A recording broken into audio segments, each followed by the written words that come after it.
Under the golden sunset dyeing the massive school, the after-school atmosphere was as bustling as a market, laughter and farewells echoing throughout the schoolyard, creating a lively and bustling picture. Then a boy with a cold yet captivating face leaned against the window, his eyes quietly watching the bustling crowd. Suddenly, a clamor of chatter from behind made him turn his head slightly curious to listen, and a guy among the students was perched on a desk with his feet on a chair, boasting arrogantly, "Ha ha ha. I've changed my class to a summoner and even signed contracts with 3 summons, so join my team. Tomorrow is the university entrance exam. I'll lead you all to soar high." A girl in the group frowned upon hearing those boasts, her eyes showing unconcealed contempt. "Hey!" She narrowed her eyes, her voice sharp. "Step aside. I am a noble mage. Do I need you to lead me? How about you join my team as a subordinate instead?" The other guy, as if his pride was stung, jumped up, his face beet red, and yelled loudly, "So what if you're a mage? Are you that great? How about you and I have a match?" The girl didn't flinch at all, lifting her chin defiantly. "Sure, let's go to the schoolyard. There's not enough room to fight here." The other guy nodded sharply, agreeing instantly. Van Thon watched for a moment, his eyes gradually filling with boredom. It has been 3 years since he transmigrated to this strange world. Long enough to understand all its rules. 75 years ago, a world-shaking event occurred when the game world and reality merged, turning human life upside down. Just like in a game, levels, classes, and equipment became the measure of a person's worth. Leveling up not only strengthened the body, but also granted powerful skills. This allowed people to possess extraordinary combat power. The reason for this change was that the world was no longer peaceful. Monsters from the game poured into reality, and demons ran rampant, spreading disaster throughout the world. Van Thon looked down at his own hands. His heart heavy with thought, he whispered softly, his voice full of confidence, "A world where strategy decides everything. How interesting." A faint smile flickered across his lips, as if he had just found something satisfying. Suddenly, the classroom door burst open with a bang, and the head teacher appeared. His stern voice rang out, shooing the noisy students away. "Go on, school's over. What are you still doing here? Your families are worried." Then the teacher's gaze landed on Van Thon, a hint of surprise mixed with concern. "Van Thon, the university entrance exam is tomorrow. Why haven't you changed your class yet? Are you treating something this important as a joke? Or do you plan to be a jobless Van?" Then hearing this showed a face that was 3 parts dazed and 7 parts indifferent. Seeing his calm attitude, the head teacher hurriedly explained, "Although a jobless can learn many skills, they are all basic skills. This weakness becomes more apparent later on. People who change classes gain more stats than a jobless each time they level up, but you already know this." The teacher paused for a moment, then continued sincerely. "Van Thon, listen to me. As long as you change your class, you will definitely get a good ranking." Van Thon smiled faintly, reassuring the teacher, "Don't worry, sir, what I want is more than just a good ranking." But in his heart, he thought, what I'm aiming for is the #1 spot, not just a good ranking. As for stats and skills, even without changing classes, I still have a way to obtain them. Because I have a system, that system constantly reminds him to complete missions, run 100 kilometers, do 100 sit-ups, 100 push-ups, and hold a horse stance. Each time he finished, Van Thon would be panting with exhaustion. Feeling like he was about to collapse, he sat down to check the system and clicked his tongue in satisfaction, whether it's stat points or skills. They are all treasures that others have to struggle to level up for. But I just need to complete daily missions, although being jobless has the disadvantage of having too many basic skills, not enough skill points to upgrade them, and weak power. But for him, that limitation doesn't exist. Thanks to the skill points from the system, given enough time, I can max out the skills of every class instead of calling me a jobless. Call me the all-class almighty. Now that the weak skills are maxed out today, I'll add some more stats. Yes, this system is truly a treasure with a convenient interface only he can see. Avoiding a lot of trouble looking at the stat panel, Van Thon realized everything was as usual. Each stat was increased by 2 points, but he knew the rewards didn't just come from daily missions. The higher the achievement, the more generous the reward. With a determined gaze, he told himself, "The system's rewards have never disappointed me. I must take first place." The next morning, in a vast plaza, a giant gate stood majestically. The head teacher stood before the students and warned them sternly. Although I've said it many times, I'll repeat it one last time. The dungeon has 3 difficulty levels, 3 gates of 3 different colors. When the gates open, the secret realm dungeon will begin and the exam will officially start. The higher the difficulty, the more points you get. The fewer people on the team, the higher the score. The teacher paused, his gaze sharp, but remember, the monsters in the dungeon are real. Losing means death. You must act within your capabilities. At the very least, you must survive. As the 3 gates began to open, the head teacher gave the signal for the exam to enter the secret realm dungeon. The students immediately disappeared, entering the battle. The first gate led to the secret realm of the underground city of Caroline. Level 10 to 15 with 3 difficulty modes, simple, hard, and nightmare. The note stated that the underground city of Caroline was filled with vicious, twisted Carolines that craved human flesh and blood. A large screen broadcasted the battle for everyone to watch. The crowd buzzed with discussion. Most students chose to form teams for safety. Only students from the elite class dared to act alone. Suddenly, someone pointed at the screen, his voice full of shock. "Wait a minute, that's not right. There's a solo player who isn't from the elite class." All eyes turned to the screen in astonishment. "What does he have a death wish?" Another person recognized the familiar figure and exclaimed, "My God, a student from a regular class dares to go solo. Does he want to die?" Someone else observed more closely and frowned. "Wait, his equipment is so strange. Why is he carrying so many weapons? Could he be a jobless?" The crowd below erupted in a mix of surprise and ridicule. "A jobless? Someone actually dared not to change classes. Isn't he an idiot? You only get strong skills after changing classes." They laughed, looking down on Van Than without restraint. Teacher Tram Sin stood there, his face stiff, muttering, "It's over, it's over." He put a hand on his head. "I can't believe this foolish student is still stubbornly refusing to change his class. If you don't want to change your class, fine. But why would you dare to solo a nightmare-level dungeon? Are you looking for death?" The headmaster of Donghai Academy, standing nearby, said in a stern voice, "Tram Sin, I need an explanation." Teacher Tram Sin quickly tried to explain, his voice weak. His talent is very suitable for being a jobless. "There probably won't be any problems right at the dungeon entrance." Van Than stood before a long extinguished fire next to a mountain-high pile of white bones. The air was gloomy and chilling. "Truly fitting for a nightmare-level dungeon," he muttered softly, his voice calm. "Let's begin." Outside, the crowd continued to gossip, their eyes glued to his equipment, a rifle, a handgun, a scepter, and even gauntlets. A freckled person pointed, his voice full of doubt. "With so many weapons and skills, can he even use them all? This is a nightmare dungeon. Plenty of people have died here." A masked man tapped the freckled person on the shoulder, making him jump, and exclaim, "No way that Jobless is running inside the dungeon." Not only was he unafraid, Van Than dashed forward at a dizzying speed as if racing against time. Using a basic swordsman skill, he accelerated. A few hazy, dark figures appeared ahead, preparing to charge. When the Carolines first saw Van Than's figure, they didn't react at all, but a moment later they began to howl madly, their eyes flashing with wild glee. "Oi-ya-ha!" The whole pack of monsters charged towards him, their roars echoing like a chaotic chorus.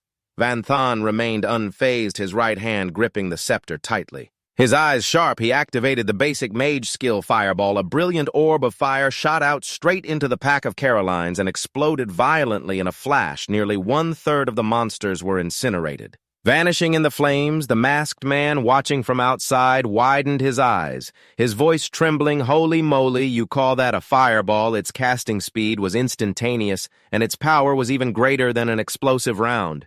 And that's a skill only class-changed mages can learn. The freckled guy next to him, his face pale, stammered, "That's not right. The weapon in his hand isn't a mage's staff. It's changing shape indeed." Van Than skillfully gripped the head of the scepter. He pulled hard, revealing a sharp blade hidden inside the black iron sword scepter, a unique weapon that adds 5 points to intelligence as a scepter and 5 points to strength as a sword. He immediately used the basic swordsman skill. Gale slashed the blade, swung up, slashing straight into the nearest Caroline, making it tremble with a bleeding wound. Without stopping, Van Than twisted his wrist, a clean sword strike slicing across the monster's neck, causing it to collapse instantly. Continuing his assault, he unleashed another gale slash. Splitting another Caroline's body in two, the remaining monsters roared in fury, their cries echoing as they madly surrounded him. Van Than raised his sword. His sword path zigzagged like a perfect dance. The remaining Carolines fell one by one. Not a single one escaped. The crowd outside cheered excitedly, their voices booming. "That's Windblade Slash, a basic skill of the magic swordsman. So handsome, oh my God," some others whispered in doubt. But can a basic skill really be that terrifyingly powerful? The audience was in an uproar. The masked man, still in shock, used Fireball to break their formation, then eliminated them one by one. He alone is equivalent to both a mage and a swordsman. No 3 people combined. A girl in the stand shouted, her eyes shining brightly, "So handsome you should quit the university exam, drop out, and become a star." Freckles looked up and mumbled, carrying all that heavy equipment, yet still running so fast. Even with a haste skill, it is impossible to be that fast. The masked guy nodded, his eyes still glued to the screen. That is right, carrying such a heavy load, yet still so agile could it be. He put all his stat points into stamina. Freckles shook his head. If that is the case, how could his fireball spell be so powerful? The masked guy still could not take his eyes off the screen. His wind-slash tower is also incredibly terrifying. The dean stood with his hands behind his back, his sharp gaze observing just what is the deal with this kid. His skill power clearly far exceeds the standard teacher tram. Sin scratched his head and said hesitantly, "His talent is all-purpose. It can upgrade basic skills by 2 stages. At the age of 12 to 25, a small number of people will awaken their own talents, and depending on the talent, their choice of class will also differ. People with magic-type talents usually choose classes like mage. Those who awaken combat talents that increase critical hit rate or physical strength will choose swordsman or warrior. Others possess lifestyle skill talents like cooking or crafting. It also greatly affects the choice of a second class." The dean sighed, speaking slowly. "Unfortunately, the all-purpose talent can only upgrade basic skills to C rank. C rank is the limit. It is powerful at the beginning but will not keep up later on. A man in a vest chimed in. His combat talent is truly top tier and his magic is precise. His skill combinations are perfect." The girl in yellow nodded. "But the level restriction is too low. There is no future in it, not worth nurturing, Teacher Tram." Sin sighed. "That is why I advised him to change his class. He will fall further and further behind in dungeons later on." Van Than had already wiped out the horde of Carolines on the path. Blood dripped from his blade with every step, leaving a red trail on the ground. He stopped in front of a large gate, the entrance to the next room. As the door opened, a piercing grating sound echoed, and down the hallway a dense crowd of Carolines was already waiting. Their types were far more diverse than the initial monsters. They stared at Van. Then with ravenous eyes, as if wanting to tear him to shreds instantly, before him stood a massive army of goblins. Level 12, Red Goblin, Bronze Quality, proficient in Fireball and Blazing Fire Barrage. Level 14, Goblin Chieftain, Silver Quality, possessing Berserk Shockwave and War Stomp. Finally, there was the Level 12 Goblin Knight, Bronze Quality, with Precise Throw and Self-Berserk. Van Than activated his appraisal skill, the corner of his lip curling into a cunning smile. "Heh, there are even blue goblins using water attribute magic and goblin warrior mages. Quite a complete army you have here. Nearly 100 goblins, and the terrain is disadvantageous. This will be interesting." The goblin chieftain pointed directly at him and growled an order. Immediately, a group of goblin cavalry charged forward on their mounts with sharp spears. Others beat drums, creating a resounding sound to encourage their comrades. Red goblins and blue goblins stood in the back, one casting fireballs, the other shooting ice. They looked at Van Than with sinister smiles. He mumbled his analysis-enhanced cavalry charging forward. "Mages casting from the back, letting you coordinate will be a pain." Van Than raised his scepter and activated the priest's basic skill. Light illumination, a blinding light radiated out. It caused the goblins and their mounts to become disoriented, their vision completely obscured. The panicked mounts tumbled backwards, creating a chaotic scene. A red goblin that was casting a spell suddenly sneezed. As if sensing a bad omen, Van Than immediately used the assassin's stealth skill. In a flash, he appeared behind the red goblin, placing his dagger against its neck and speaking in a cold voice. Taking out the most dangerous mage first is basic strategy. As soon as he finished speaking, he used his backstab skill, taking down the red goblin in an instant. Seeing its comrade killed, the goblin chieftain roared, ordering the rest to surround Van Than. The goblins roared in unison and charged. Van Than stomped his foot hard, activating the assassin's cloning technique, creating 2 clones with 3/5 of his original power, proficient in all basic skills. He continuously unleashed Backstab, Heart Piercer, and Rupturing Strike, taking down goblin after goblin. In the blink of an eye, the number of monsters decreased rapidly. The goblin chieftain watched as its comrades were massacred. Trembling with rage, its eyes blazing like fire, it roared and leapt towards Van Than. He jumped back neatly, dodging the attack, and said calmly, "It is not time to fight you yet." He raised his scepter high, activating the summoner's basic skill, Summon Water Elemental. Suddenly, a blue goblin rushed forward, grinning sinisterly, causing Van Than to be slightly startled. Outside, the crowd watching the screen suddenly erupted in anger as the feed was cut, switching the scene to another student, damn it, who wants to watch some elite-class swordsman. Show the classless one now. The audience threw things at the screen to express their outrage. Switch back right now, or I will curse your whole family in the broadcast room, a staff member in black said awkwardly. This student has been on screen for over 3 minutes. Can we not show someone else? The person with glasses standing behind him smacked him hard on the head and yelled, What do you know about viewership? Switch it back quickly. I want to keep watching too in the stands. A blindfolded guy spoke up. Instant cast magic, incredibly powerful swordsman skills, and even perfect control as an assassin. The person next to him added he even used summoning magic. This kid is a real monster. An assassin instructor chimed in. He teaches the assassin class and knows its difficulty well. If the timing is off by just a little, the damage will drop significantly. But his execution is as perfect as a textbook. Many professional assassins are not even as good as him. He is a true combat genius, hearing the familiar voice. The people in the stands looked up and stammered, Hello, teacher. On the big screen, Van Thon's battle was finally being shown again. The audience cheered wildly, their voices filled with excitement. Look, it is finally back on. He summoned 3 water elementals to deal with the regular goblins, but where is he? The blindfolded guy pointed to a corner of the screen, his voice filled with astonishment. Look, he is soloing the boss. And he has already kited out its entire berserk timer inside the dungeon. Van Thon stood opposite the goblin chieftain. His eyes were ice cold as he thought to himself, here it comes, the ultimate boss fight. 3, 2, 1. This is a nightmare-level boss without using a few tricks. I am afraid it will be big trouble. He quickly activated the mechanic's basic skill leg trap, a cleverly placed trap. It locks the enemy for 2 seconds, taking advantage of the moment the goblin chieftain was caught in the trap.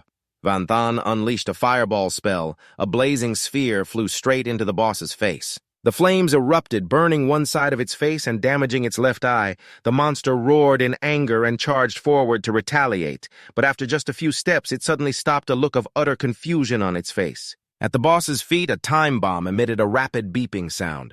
Just a few seconds later, a terrifying explosion rang out thick with smoke and dust. The surrounding goblins could only stand frozen. Watching the chieftain get sent flying, Van Thon stood to the side, his gaze cold, not letting his guard down for a moment. As the smoke gradually cleared, he spoke in a calm yet challenging tone, still pretending. At this level, I am still far from being able to kill you from the smoke screen. The boss staggered out, its entire body charred black, its eyes glowing blood red, enraged to the extreme. Without giving it a chance to counterattack, Van Thon immediately unleashed the Ice Mage's basic skill. Frostbolt sharp icicles shot out, reducing the boss's attack and movement speed by 35%. It collapsed to the ground, its body trembling.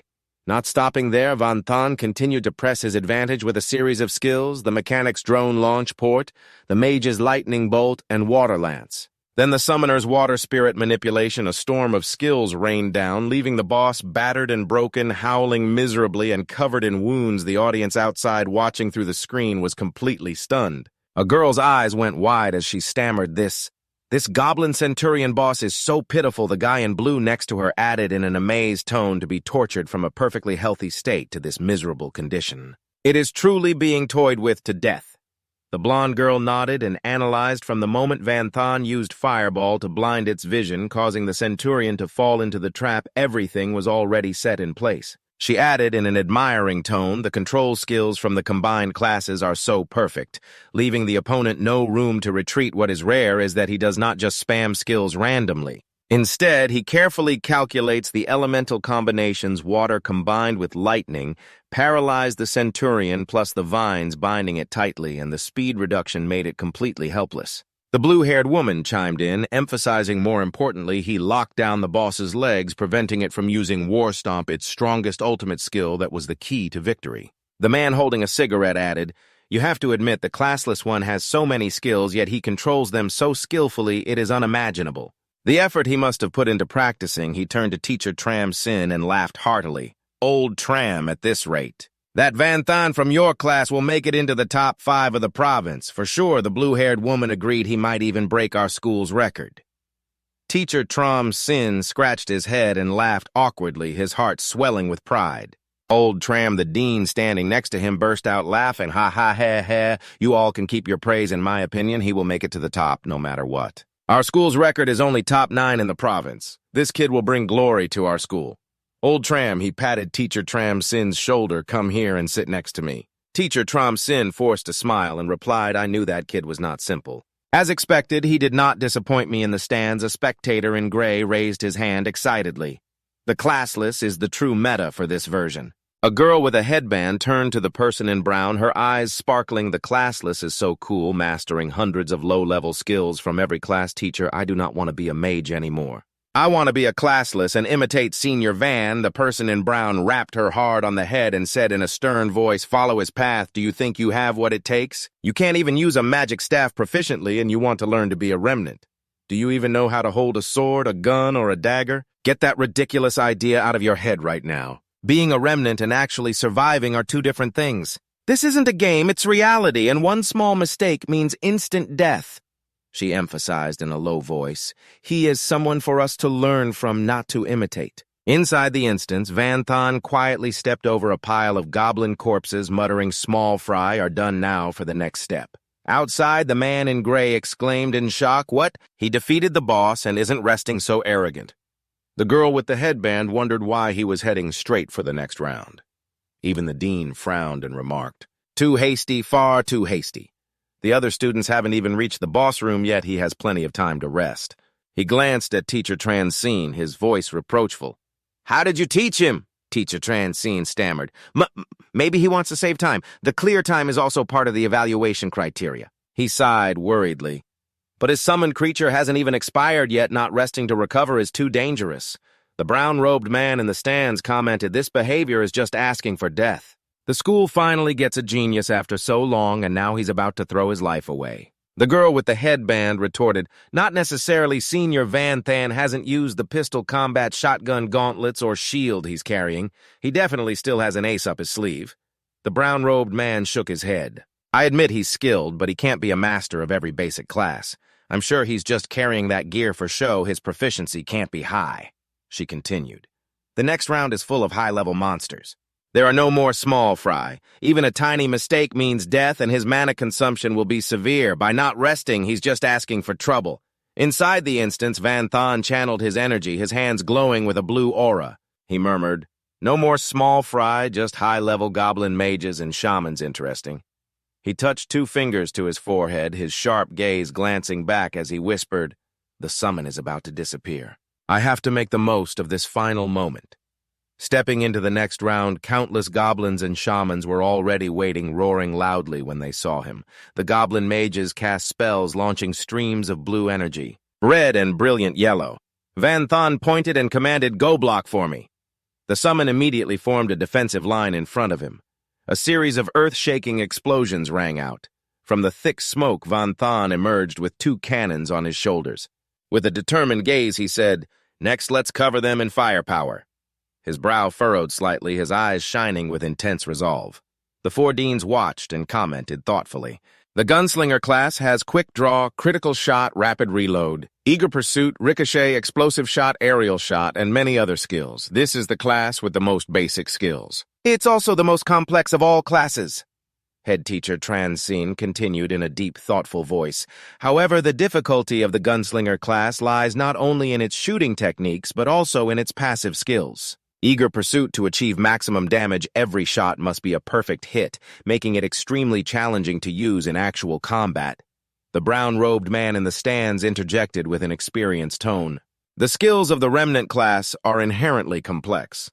On top of the basic gunslinger techniques, one must also master throwing a spear into the goblin horde to continuously increase the damage they take." Van Thon stood proudly amidst the piles of goblin corpses, his cold, sharp eyes carefully observing every direction. The crowd watching on the screen exploded with astonished, bustling chatter. "This is just too ridiculous. Every shot is a headshot. Isn't this his own personal killing spree? Just what terrifying level of marksmanship is that? I couldn't shoot a stationary target that accurately. He's so handsome, oh my God, let me die by his gun. I declare that Senior Van Thon is now my new husband. I want to be Senior's little sweetheart." The girl with the headband gushed, her eyes sparkling. Senior Van Thon doesn't just know how to use a gun, he's a god of marksmanship. The brown-robed man next to her looked embarrassed, sweat dotting his forehead as he stammered in admission. "I take back what I said before. He truly is an unprecedented genius. I've never seen a student this strong before. Even the previous top scorers were no match for him. The dean burst out laughing, his eyes twinkling with satisfaction. Ha ha, just as I predicted. He's not just reckless, but also brave and resourceful. Hearing this, Tran thought to himself, "That's not what you were saying earlier."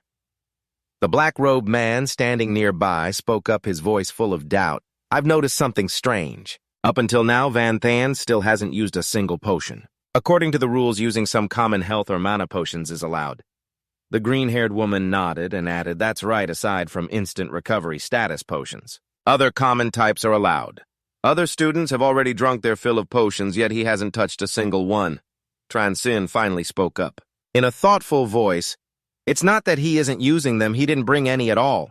With the limited space in his backpack, he stuffed it full of weapons, explosives, traps, and on top of that, a whole bunch of ammunition. I'm afraid his backpack has been full for a long time." The dean added, his sharp gaze not missing a single detail. Should we call him reckless or confident? Suddenly, Van Than drew his gun and fired a single bullet. Just that small action made the crowd watching on the screen stir. "Look, Senior Van Than is making a move. I wonder what he's going to do next. Could it be that he's not going to rest and will head to the next room on his side?" Van Than muttered to himself in a low voice. "The chamber is full and overloaded. I've pulled the trigger too many times." It's made both guns useless. In the end, they're just weapons made of black iron. You have fulfilled your purpose. With that said, he tossed the two guns behind him without a hint of regret for his action. The dean's eyes widened in shock. The guns were used until they broke. Tran quickly replied, his voice tinged with helplessness. "They're super low-grade, super cheap black iron tier." Hearing this, the dean's voice trembled with anger. What kind of head teacher are you? How could you let a student use scrap metal for the university entrance exam?" Tran hurriedly explained, breaking out in a sweat. "He actually can't afford anything better. He has no father or mother, his family is very poor, and on top of that, he has a younger sister to take care of." "I understand Van Than's family situation." The dean was moved, his eyes turning red as he sighed. "Why didn't you tell me sooner? If you had told me earlier, I would have bought him better equipment. But now he's already inside the instance. There's nothing we can do, even if we wanted to." "Yes." Van Than calmly approached the third gate and pushed it open. The green-haired woman shouted in an excited voice, "It's about to start. The next room is the final boss." Tran let out a breath, his voice full of expectation. With Van Than's current score, if he can get a quick kill, he could become the provincial champion. The dean's eyes shone brightly, his voice full of pride. "A new provincial champion. Our school has never had a provincial champion in its history, if he succeeds. I, as the headmaster, would also be recorded in the annals of history." He glanced at Tran and said sternly, "A good seed who could bring glory to the school. If he fails because of his terrible equipment, your teaching position." "Don't even think about it." Tran trembled, only able to look up and pray silently, "Van, then you must hold on." The stands were buzzing, no one dared to look away from the screen. The real test is about to begin. Senior Van Than is about to enter the final boss room. I'm afraid the others haven't even finished fighting the Centurion yet. Maybe he really can become the provincial champion. We're about to witness history. He hasn't even touched the war spear on his back yet. Maybe he still hasn't revealed his true strength. This is so exciting. Just as it was getting to the climax, the broadcast screen suddenly filled with static. The crowd angrily cursed, "Damn it, why did the screen cut out at the most important moment? Did everyone in the broadcast room die or something? That's outrageous." In the broadcast room, the black-robed girl frantically pointed at the screen. "Wait, this situation isn't right. On the screen, someone inside died. They're dead. Someone's dead. The person who died is a student from the rocket class. I just said hi to him yesterday and now he's dead." The audience was in an uproar at the scene of death that appeared. Everyone had been so focused on watching Senior Van Than open the final boss room door that they forgot about the other candidates stuck at the gate. Two were confronting the Centurion. The death toll kept rising, most of them taken down by the Centurion. That senior just used a town portal scroll and was killed instantly. That was the light from a town portal scroll. A few seniors have given up on the instance and come out. Just a few seconds later, many candidates staggered out of the gate. The arrogant, white-robed guy from before, now covered in blood, stumbled out, his voice trembling. Too dangerous. "If I hadn't been quick, I would have died in there." The woman next to him also spoke, her voice full of frustration. "Damn it, I couldn't get past the Centurion's war trample." You, lying flat on the ground, struggled to say, "I couldn't even get past the second gate. I'm afraid no school will accept me now. I can't accept this." The gray-robed man in the stands. His face bewildered, muttered. We were so focused on Senior Van Thon's side that we forgot this is the hardest exam ever.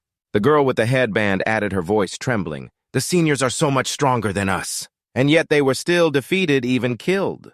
Forget about clearing the instance, just surviving until the end is already incredibly difficult. I couldn't do it. Even if I studied for another year, I couldn't kill the Centurion like Senior Van Thon did. The man in the gray shirt continued tearfully. Dealing with the Centurion's berserk state is just too difficult. I don't want to learn anymore. I don't want to die. I don't want to be killed, the dean ordered in a steely voice. Switch the screen over to Yun Chen. Someone needs to step up and boost everyone's morale. John Sheng, standing behind Long, was secretly pleased, thinking that in previous years after the junior students were demoralized, the school would usually show images of elite students from the rocket class, but this year the dean chose Yun Chen from their class, which showed that Yun Chen had far surpassed the other candidates. In his eyes, the screen quickly switched on the dean's command. The crowd buzzed again. The screen switched back. It's Senior Yun Chen. He's about to start. Senior Yun Chen was facing the final boss. Yun Chen calmly stepped through the gate before him. The boss, reigning on a throne of ice, suddenly spoke in a human voice. Human, this is not a place you should tread. It was a level 16 goblin monarch monster with gold rank potential, possessing formidable skills and a signature blood-red cloak, the symbol of the goblin monarch. Yun Chen calmly met its cold gaze. Worthy of a nightmare difficulty final boss, this pressure is truly rare, and it can even speak human language. This is the first time I've seen something so interesting, but unfortunately you only have 20 seconds to live.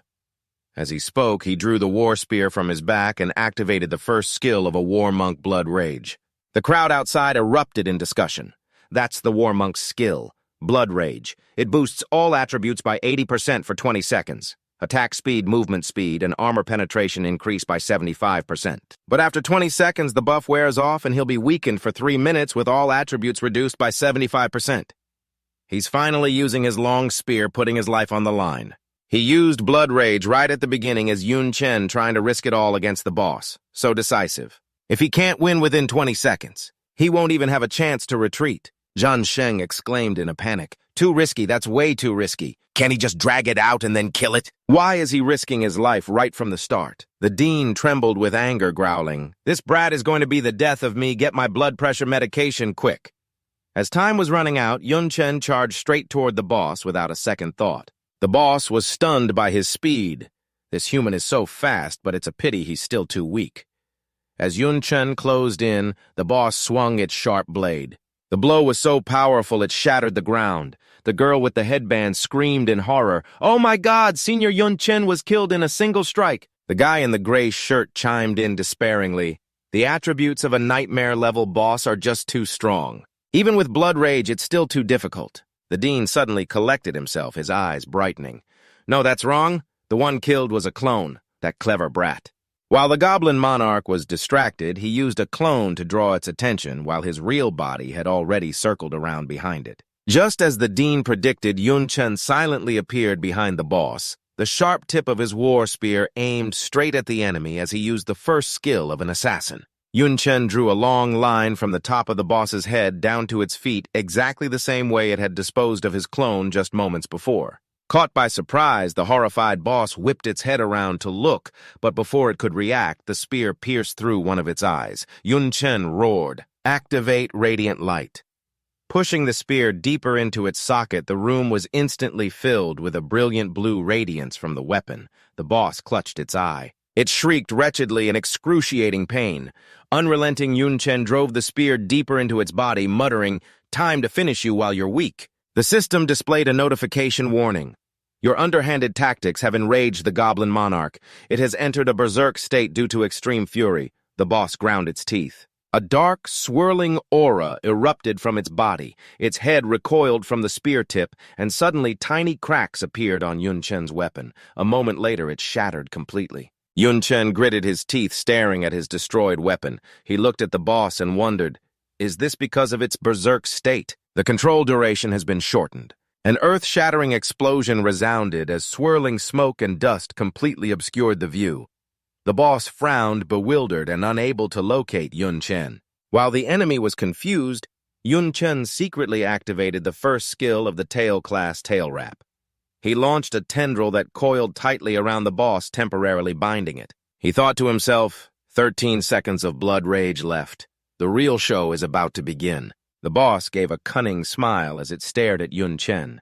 Outside, the audience was in an uproar once more. The guy in gray stammered, What is going on? Senior Van always handles things without a direct fight, right? Why did it suddenly break? The girl with the headband added, And the Goblin Monarch is completely unharmed. Does this mean that even with blood rage, Senior Yun Chen can't break its defense? The berserk state, the person in brown added.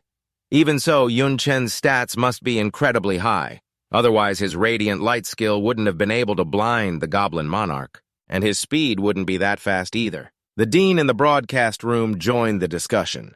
It's because both his attribute values and the Goblin Monarch's are extremely high, and they both entered their respective blood rage and berserk states, causing their attribute values to skyrocket, Zhang Sheng continued. When stacked like that, a black iron-grade war spear can't possibly withstand their combined force. The dean frowned, his eyes narrowing. This match should never have had a trash-tier black iron item in it, Zhang Sheng. Do you understand what I'm saying? Zhang Sheng stammered fearfully. I'm sorry. He thought to himself, what's worse is that the duration of blood rage is already short, and now he can't even break through its defense. How is he supposed to fight now? If this top prodigy dies because of bad equipment, I'll be a sinner for the ages. Meanwhile, Yun Chen and the boss were still locked in a tense standoff. A system notification appeared, 13 seconds of blood rage remaining. Yun Chen thought grimly he had planned to finish the fight before the boss entered its berserk state. Who knew it would activate so quickly? This is tough. With so little time left, I have to find a way to break its defense. Thinking this, he jumped to his feet, drew the sword from his back, and used the main swordsman's skill sever. The system prompted 9 seconds of blood rage remaining. Just then, Yun Chen was slammed into a corner by the boss, panting in exhaustion. The girl with the headband cried out in panic. It's over! It's all over! Blood rage is about to run out, and he still hasn't broken its defense. Is he going to die? The guy in gray chimed in. Senior Yun Chen is also badly injured. If his spear had been just a slightly higher grade, this match would have ended a long time ago. Now even his sword is broken. He can't use his sword or magic skills now, Zhang Sheng added, and to make matters worse, he didn't have enough backpack space, so he couldn't bring any healing potions. Once he's injured, it means it's completely over. Just then, the boss raised its axe high, towering over Yun Chen with a look of pure triumph. Now you can die. 7 seconds of blood rage remained. Yun Chen looked up at the boss. Is that so? He then used the main tail skill, injecting vines, lashing out at the boss. The boss quickly severed the vines with its axe breaking free. A spectator in black stared wide-eyed. Now even Senior Yun Chen is just flailing wildly. The tail is a control-focus class. Its main skills are not meant for attacking. The person beside him wondered, is this just a desperate struggle before he dies? The man in black added, but thinking about it, something seems odd. After the Goblin Monarch went berserk, it even used its neck to block the spear. So why did it dodge a simple vine? In the broadcast room, the dean laughed. He's figured it out. Yun Chen wiped the blood from his mouth and muttered, Logically speaking, every monster has a weak point, yet my weakness detection skill couldn't find any on you. He activated a piece of special equipment. 5 seconds left. His eyes glowed with a green light as he continued. Of course, the examiners wouldn't design a challenge that has no weak points. It's just that I hadn't discovered your weakness yet. As if refusing to listen, the boss roared, Nonsense. Yun Chen pressed on. Your weak point is hidden on your back, concealed by your cloak. Finishing his words, he executed the main martial artist skill, Fire Fist. He only had 3 seconds left. I'll use these last 3 seconds to deal with you, he thought. The boss, breaking free, said confidently, It's useless. Before it could get away, his attack was already closing in. 2 seconds of blood rage left. The excited audience leaped to their feet, roaring with cheers. He's about to win. Senior Yun Chen's attack is going to hit the boss's weak spot. Go on, Senior Yun Chen, you're the best. By the time the boss completely broke free, the Fire Fist was right upon it. It could only stare as it took the full impact of the flaming punch. The heavily wounded boss staggered and fell backward, but still scoffed with a smirk. An attack of this level can only knock me down. It can't cause any real damage. You have lost. Van Than calmly retorted right back. Haven't you? The duration of the blood rage also ended at this moment. Only then did the boss notice the sword standing upright right behind it. It wondered since when. Even though it noticed, it could do nothing because the momentum of its fall was too strong. It was impaled through the heart by the protagonist's sword and died on the spot. Van Thon also fell backward. His hand trembled violently. Just as he regained his composure and stood up, the system sent a notification. Congratulations, Candidate Van, for successfully clearing the dungeon. Goblin City. Your difficulty level was Nightmare. Your clear time was 14 minutes and 47 seconds. Your college entrance exam score has been successfully recorded. Reminder from the audio assistant. The college entrance exam has concluded. You're about to receive your reward for clearing the difficult dungeon. The entire school erupted in cheers. He won. Senior Van defeated the Goblin Monarch. In total, he only used 20 seconds. He's too strong. He's the strongest. Before disappearing, the Goblin Monarch kept cursing. Damn it, the dungeon notification sounded. Based on the dungeon difficulty plus clear time, your evaluation is SSS-Rank. Congratulations on being confirmed as the first person recorded. To clear this dungeon, clear rewards: 15,650 experience points, 20 free attribute points, 20 skill points. Congratulations on receiving the 1-star golden pauldrons, 1-star golden belt, 1-star gold gloves. Congratulations on receiving the title Goblin Slayer. Attack damage against the goblin race is increased by 25%. Van Thon felt his own power change, leveling up 3 times in a row and gaining 9 free attribute points. Plus 9 skill points. What a wealth of EX, but this is a first in history. The title of top scorer is practically in my hands, but I should stay humble until the results are out. The system continued to announce. As you are the first to clear it, you will unlock an achievement talent. Please choose one of the following 3 options. 1. Rapid Casting A rank. Reduces casting time and gestures. 2. Attack Aura A rank. Attack speed increases by 30%. Every 3rd consecutive attack will have its damage increased by an additional 80%. 3. Indomitable A rank. When critically injured, automatically increases attack power and speed by 100%. Van Thon considered his options. They were all excellent talents. To choose one of the 3 considering my overall strategy. Choosing rapid casting is the most suitable. I'll pick that one. A stream of divine sense flashed and shot straight into the middle of Van Thon's forehead, causing a brilliant mark to appear there. System notification. You have received the A-rank talent Rapid Casting. Van Thon nodded slightly, his eyes sparkling with satisfaction. Now let's see the effects of this new equipment, he muttered. They're all golden grade, far surpassing my black iron gear. 1-star golden belt increases constitution by 10 points, and strength by 5 points, requires level 12. 1-star golden pauldrons. Increases constitution by 5 points and strength by 15 points, requires level 13. 1-star golden gauntlets increases strength by 30 points. Critical hit rate increases by 3%, requires level 10. The set effect of the 3 items is that 5 seconds after leaving combat.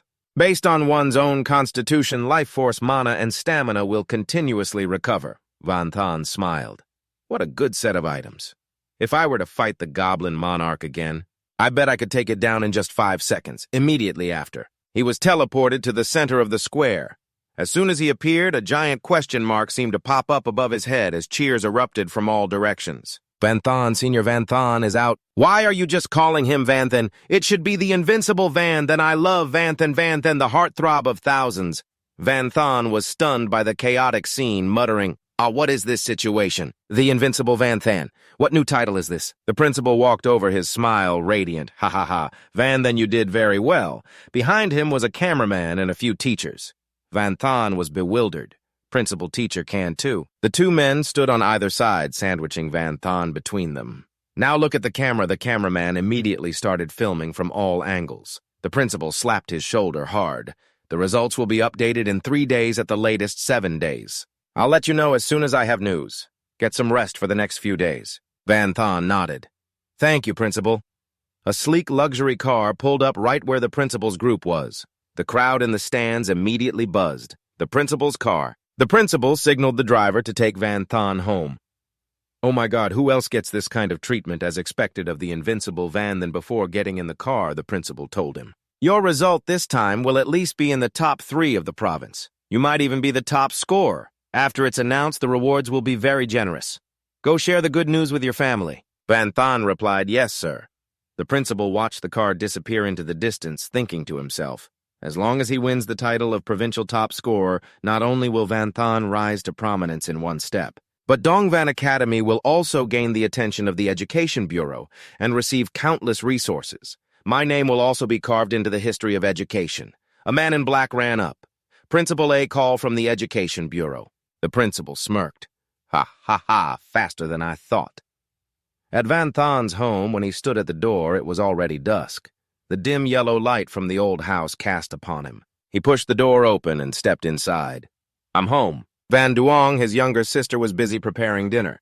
As soon as she saw him, she beamed and cried out, "You're back just in time. I finished cooking. Come and eat. Today is your important college entrance exam day, so I made a lot of dishes. I even added some meat. It's delicious." Van Thon looked at his sister's busy figure, a mixed feeling welling up in his heart. In this life, father had fallen on the front lines against the monster hordes over 15 years ago. Mother worked hard to raise him and his sister, but she also passed away from illness a few years ago. The family lost its source of income. Now they only live on a subsidy. Even the equipment he used was old gear left by his mother. Over the years, so that he could focus on practicing his combat skills, Van Duong shouldered all the housework alone, no matter how much he tried to persuade her. The little girl was adamant about not letting him lift a finger. This girl is both stubborn and strong, he thought to himself. The only thing he could do was work 10 times. 100 times harder to repay her. Fortunately, things are gradually getting better. Van Duong, her mouth full from chewing, asked, "How was your exam? Did it go smoothly?" Van Thon replied, "There were some problems, but overall it was pretty good. The principal said I'm guaranteed top 3. We just have to wait for the results to get the generous rewards." Van Duong's eyes lit up. "Really then, can we eat meat once a week from now on?" Van Thon flicked her nose. "Silly girl. Not just once. We'll be able to eat meat every meal from now on." Van Duong got excited. Meat. Seeing his sister so happy, Van Thon made a resolution. "I will help you live a comfortable and happy life." 5 days later, while jogging for his daily quest, Van Thon opened the system interface. "For 5 days, I've completed my quests on time. I've earned a decent amount of skill points. University skill points are higher than high schools. The 7 universities will surely have basic skills for hidden classes. I must prepare well." He pushed the door and entered the house. "Hey, you're back." Van Duong rushed to hug him tightly. "Brother, the results are out. You ranked first. You're the top scorer," Van then teased. "Are you pulling my leg this time?" "It's true. Why haven't you received the news yet?" Van Duong handed him his phone. "You forgot your phone at home when you left this morning. Your phone has been ringing off the hook." "Oh, right." Van Thon checked. "Yeah, there are a lot. A call came in." He answered it. "Hello?" The principal's voice on the other end was so loud it almost deafened him. "Why didn't you pick up after so many calls?" "Never mind that. Get to the school right now. The recruiters are about to arrive.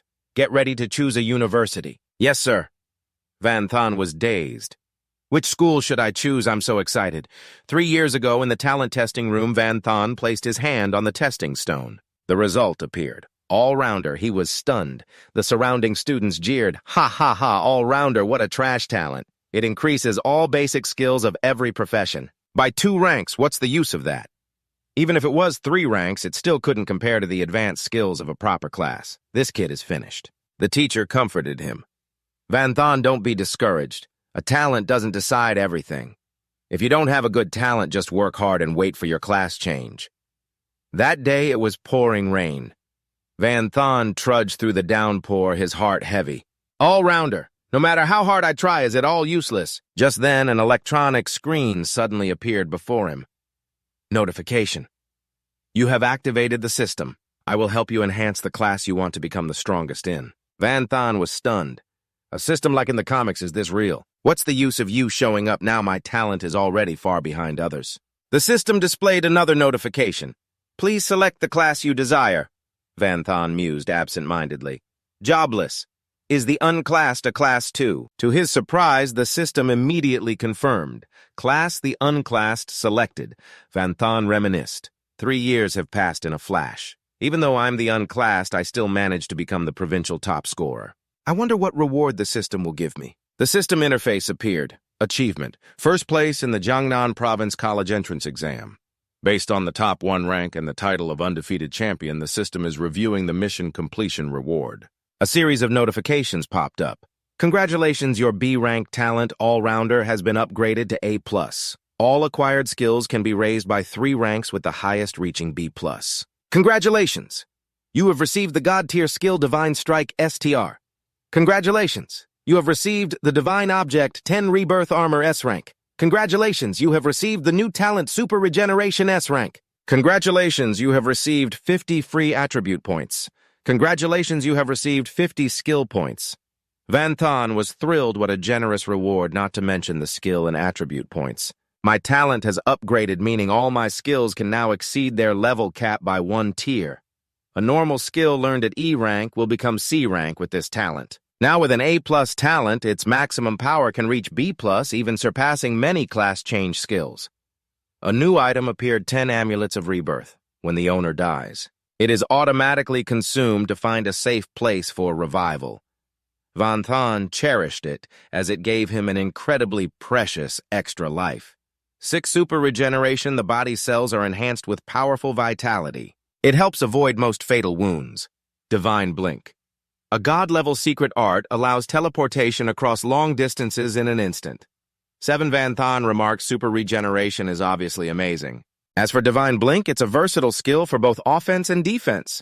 Both are extremely practical. With rewards like these, the system must want me to burst from fullness. 8. Yes, Van Duong rushed in frantically. Brother, it's chaotic outside. News about you being the top scorer is everywhere. The Bureau of Education even sent us money. Yes, Van Thon held his phone. The Bureau of Education is one thing, but these companies are using me for advertising. Van Duong asked excitedly, are we accepting all this money now? Yes, Van Thon instructed only accept the money from the Bureau of Education and reject all the rest.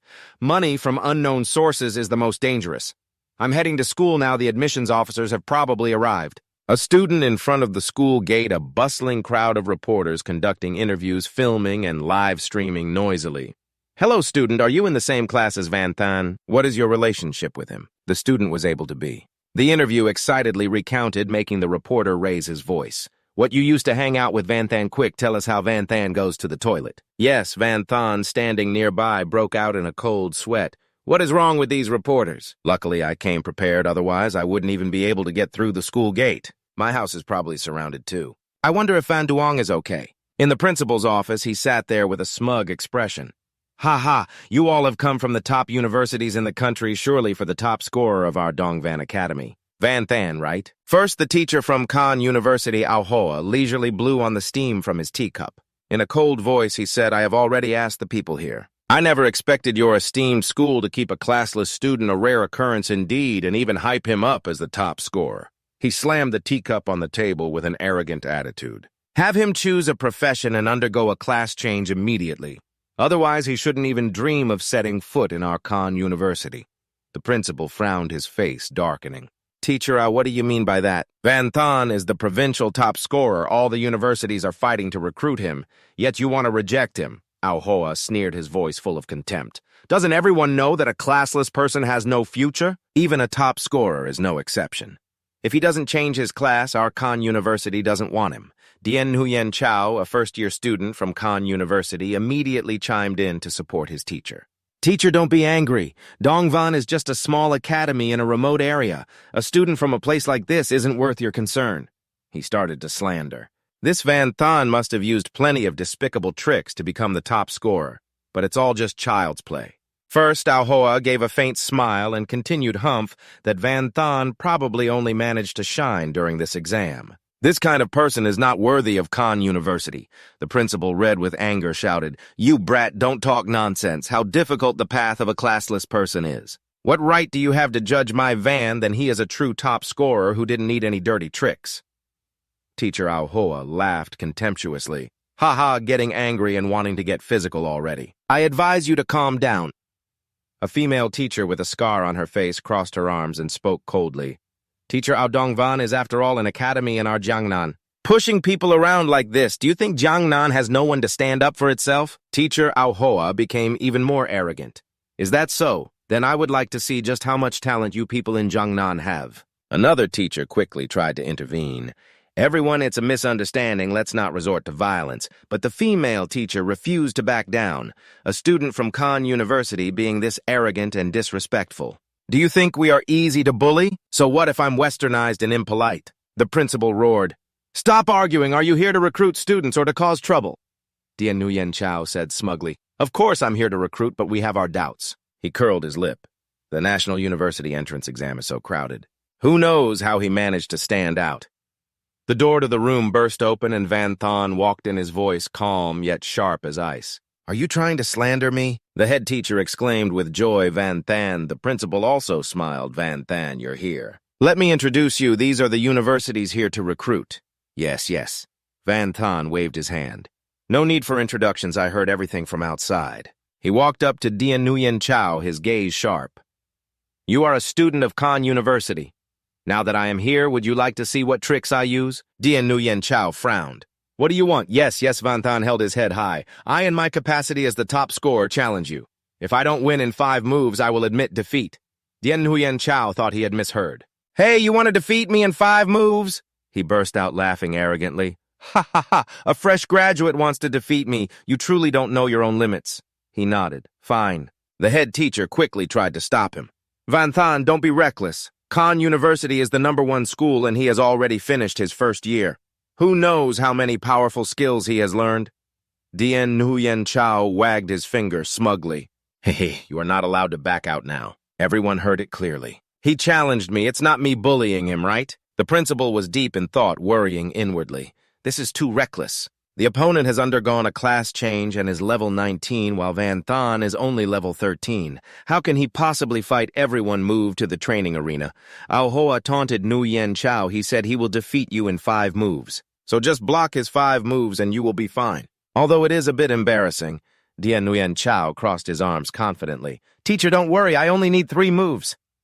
The head teacher looked worriedly at the principal. "Things have come to this, we can only hope Van Thon can create a miracle." Dien Nguyen Chao drew his staff. "I am a mage. Are you planning to use that staff or that broken sword? Do you want to fight as both a mage and a swordsman?" Van Thon shook his head. "No, the sword is already broken. I can only use my mage form now," he said confidently. "Even so, it's more than enough to defeat you." Dien Nguyen Chao was furious. "You want to defeat me with magic?" How arrogant. He cast chant acceleration on his staff, looking pleased. It only takes 0.7 seconds to finish a chant. This brat can't be faster than me. But just as he was feeling smug, a massive, brilliant fireball shot straight towards him. Van Thon sneered. "Is this all a student from Khan University has got?" The head teacher was horrified. Heavens, he broke through directly with just 1 fireball. In less than 2 seconds, Van Thon fought a level 19 mage with magic and won an overwhelming victory. The teachers outside were amazed. Instant casting even faster than a professional mage. That purple fireball is quite powerful. His main skill must have reached B rank. No, that is not right. His talent information says it is C rank. The principal beamed. His omni talent has evolved. The head teacher recalled that during the competition, the fireball was still bright red. 6, the teacher from Jiangnan University mused. The weakness of a classless person is the difficulty in leveling up, leading to a large gap with those who have changed classes. But his talent has no level-up restrictions and can even evolve. Combined with his versatile combat abilities, he is a true all-around genius. The teachers surrounded Van Thon, clamoring with offers. "Van Thon, come to our Dongfu University. We will give you 3 A-rank resources. Thienvu University will give you 3 gold-grade items. Just come to our Jing University. We will give you 5 A-rank and B-rank resources." One teacher shouted, "Hey, old dog, are you looking for a fight? Are you trying to go all out?" Ao Hoa was embarrassed but remained stubborn. "Humph. So what if his talent evolved once? He still has no future." The other recruiters jeered. "Ouch, looks like someone is feeling the burn. Khan University probably doesn't dare to recruit anyone now. Your student is still sleeping on the ground over there. Aren't you going to pick him up?" Ao Hoa turned and left in a huff. The recruiters were gloating. Khan University lost face and scurried off. Just let them go. One turned to Van Thon. "I will add another A-rank resource on my side. Come with me, I will arrange the female teachers for you." Van Thon scratched his nose awkwardly. The female teacher from Jiangnan University spoke up. "Van Thon, you are the top scorer of Jiangnan province. Come to Jiangnan University. We will provide all the primary skill books for every class, not just from the Zhuanlong Kingdom, but also unique skills from other nations like the Fusang Kingdom's ninja onmyoji and samurai, or Western countries' witches, sorcerers, and vampires. If you achieve high results, I will request hidden skills for you. In addition, our forging and alchemy departments will create a multi-form weapon specifically suited for a classless person." The other recruiters were stunned to hear this. Jiangnan University is really going all out. Skill books, hidden skills, a multi-form weapon. All of them are rare items, and they are even suitable for a classless person. Van Thon's eyes lit up, his decision seemingly made. He shook the teacher's hand. I choose Jiangnan University. Ah, the other schools are so regretful. Choosing Jiang University was indeed the best fit. Why didn't I think of that? Van Thon expressed that while Jiang University is good, another reason is that it's close to home. If anything happens to Van Duong, I can still rush back in time. In the campus grounds behind the school, Van Thon activated Phantom Step. He bent his knees slightly and leaped to the top of the lakeside pavilion, continuously using Phantom Step. He moved from one place to another, finally leaning against a large tree branch, panting heavily. Phew, this divine skill is not easy to use, even though its speed and distance far exceed other skills. But the consumption is too great. The phone in his pocket beeped once. He opened it to see his account had received 5 million from the Jiangnan Provincial Department of Education, and his account had received 2 million from Dongyun Academy. Van Thon raised an eyebrow. 5 million and 2 million in scholarships, not bad. The other rewards must have been sent home. Taking the opportunity to practice Phantom Step, he began to move his figure, flickering in and out of sight. A car glided to a gentle stop in front of Van Thon. The metal gleamed under the midday sun. The car door swung open and a man with a distinguished air stepped out. Hello, we are from Jiangnan University. This is the weapon we promised you, a multi-form weapon. Van Thon raised an eyebrow slightly and reached out to open the box's lid. The light from the weapon inside shone out brilliantly and mesmerizingly. A 3-star demonic formation breaker strength attribute increased by 10, intelligence increased by 10. Notably, this weapon can switch between 3 unique forms. In its battle gun form, physical power is increased by 35%, and armor penetration is enhanced. When transformed into a long sword, each slash inflicts an additional 25% bleeding effect, and in its scepter form, magic damage is increased by 35% along with superior armor penetration. Usage requirement, human race level 12. Available for the warrior, swordsman, magic swordsman, and mage classes. Van Thon smiled in satisfaction, his eyes sparkling with joy. Just like this. This means I now have 3 gold-grade weapons. I finally don't need to carry so many around anymore. Thank you. The teacher nodded slightly. He replied in a gentle voice, "You're being too polite. These weapons have been stored at the university for a long time.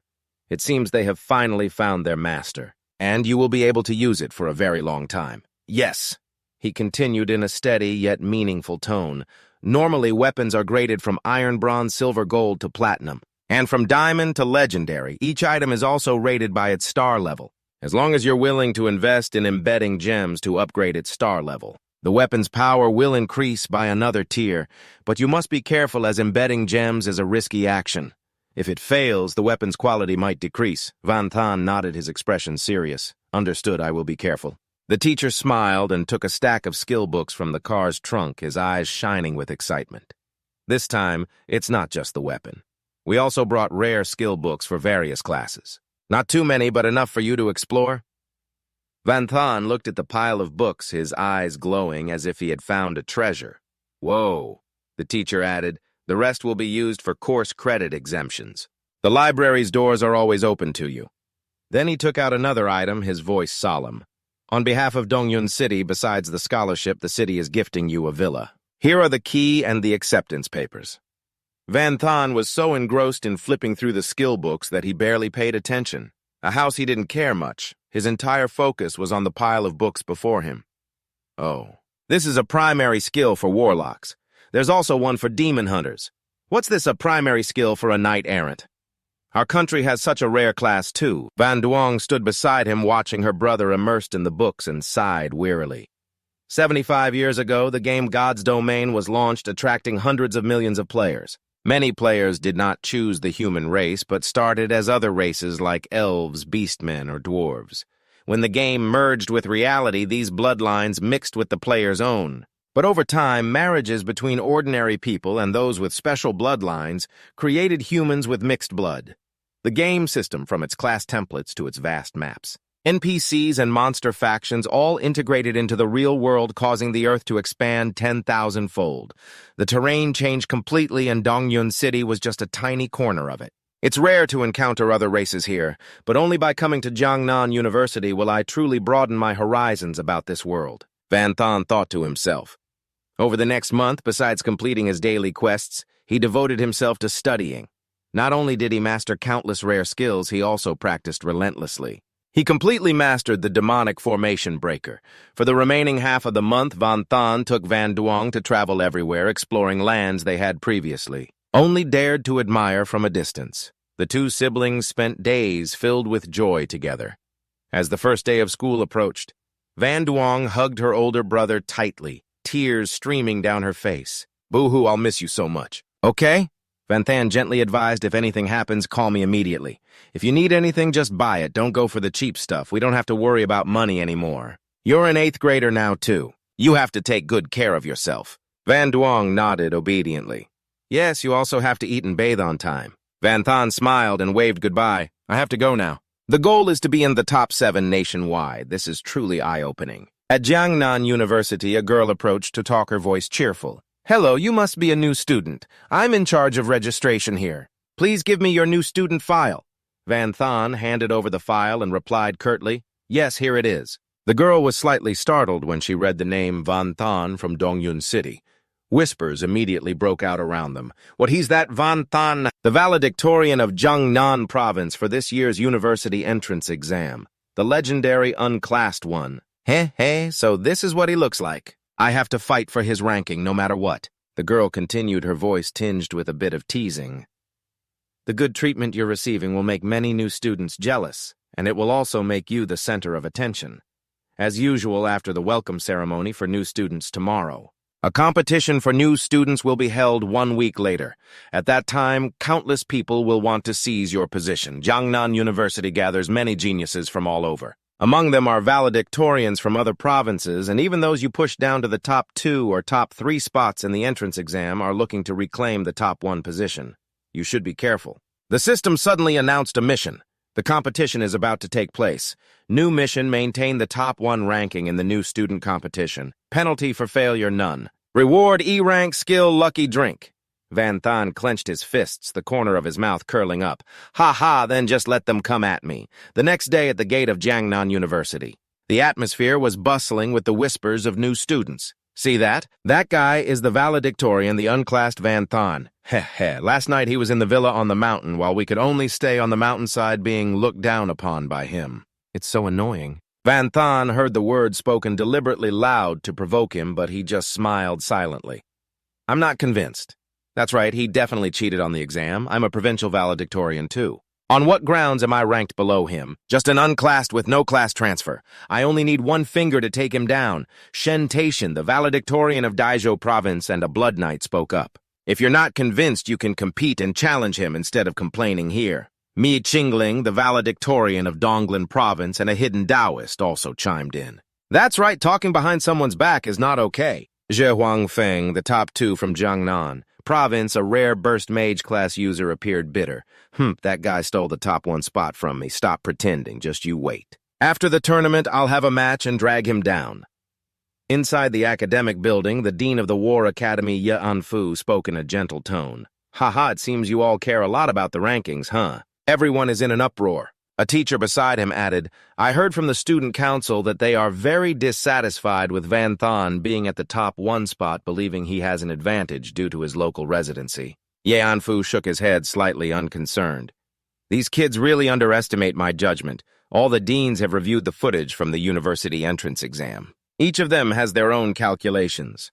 The dean of the Weaponry Academy, the Iceberg Queen Xia Qingcheng, walked in, her voice cold but firm. "Van Than's combat skills are not bad. His combat intuition is like mine, and he can use multiple types of weapons. I've already claimed him." The surrounding teachers exclaimed in surprise. It's the first time we've seen Dean Xia take such an interest in a student. She's usually as cold as ice and a woman of few words, earning her the nickname Iceberg Queen. But Van Than is a good seed, and we won't give him up easily. Ye Anfu looked through the glass window and laughed loudly. Ha! Not only are the students paying attention to him, but the instructors are also fighting over him. If that's the case, we'll have to speed things up. He struck his staff hard on the floor and instantly appeared before the new students using a teleportation spell. Van Than thought to himself, according to the student handbook, among the 5 academies, the War Academy is the strongest, and he is its Dean Yanfu. He spoke, his voice echoing. This old man understands all the grievances and dissatisfaction of the new students. Therefore, I have decided to move the competition forward. Everyone prepare. At 2 o'clock this afternoon, come to Yunnan Square to begin the combat assessment. The new students responded in unison, yes. At 2 o'clock in the afternoon at Yunnan Square, a Taoist priestess exclaimed in awe, "Wow, it's the great gate of the Silver Secret Realm. This is the first time I've ever seen it." A classmate nodded. His reputation is truly well-deserved. Shi Huangfeng crossed his arms, his voice full of confidence. I heard that all secret realms are controlled by government agencies, and the more important the academy is, the more high-level secret realms it possesses. The crowd cheered excitedly. Hey, it seems this competition is just like a college entrance exam using dungeon instances to fight for rankings. Tuyet Huangpong stepped forward to provoke Van Than right. You will become a stepping stone under my feet. Yun Chen glanced over, and sure enough, all eyes were on him, which was also a good opportunity for him to broaden his horizons, to witness the geniuses from all four corners. The supervising instructor cleared his throat and reminded them, the upcoming competition will directly affect everyone's course credits and living benefits. Please take it seriously and pay close attention.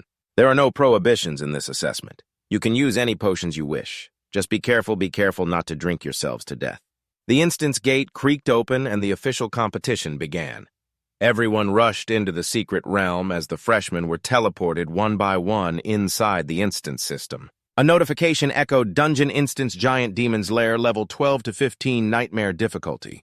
Required party size 1 to 5. Note in the lair of the dark gloomy forest. There is a village where the giant demons are resting.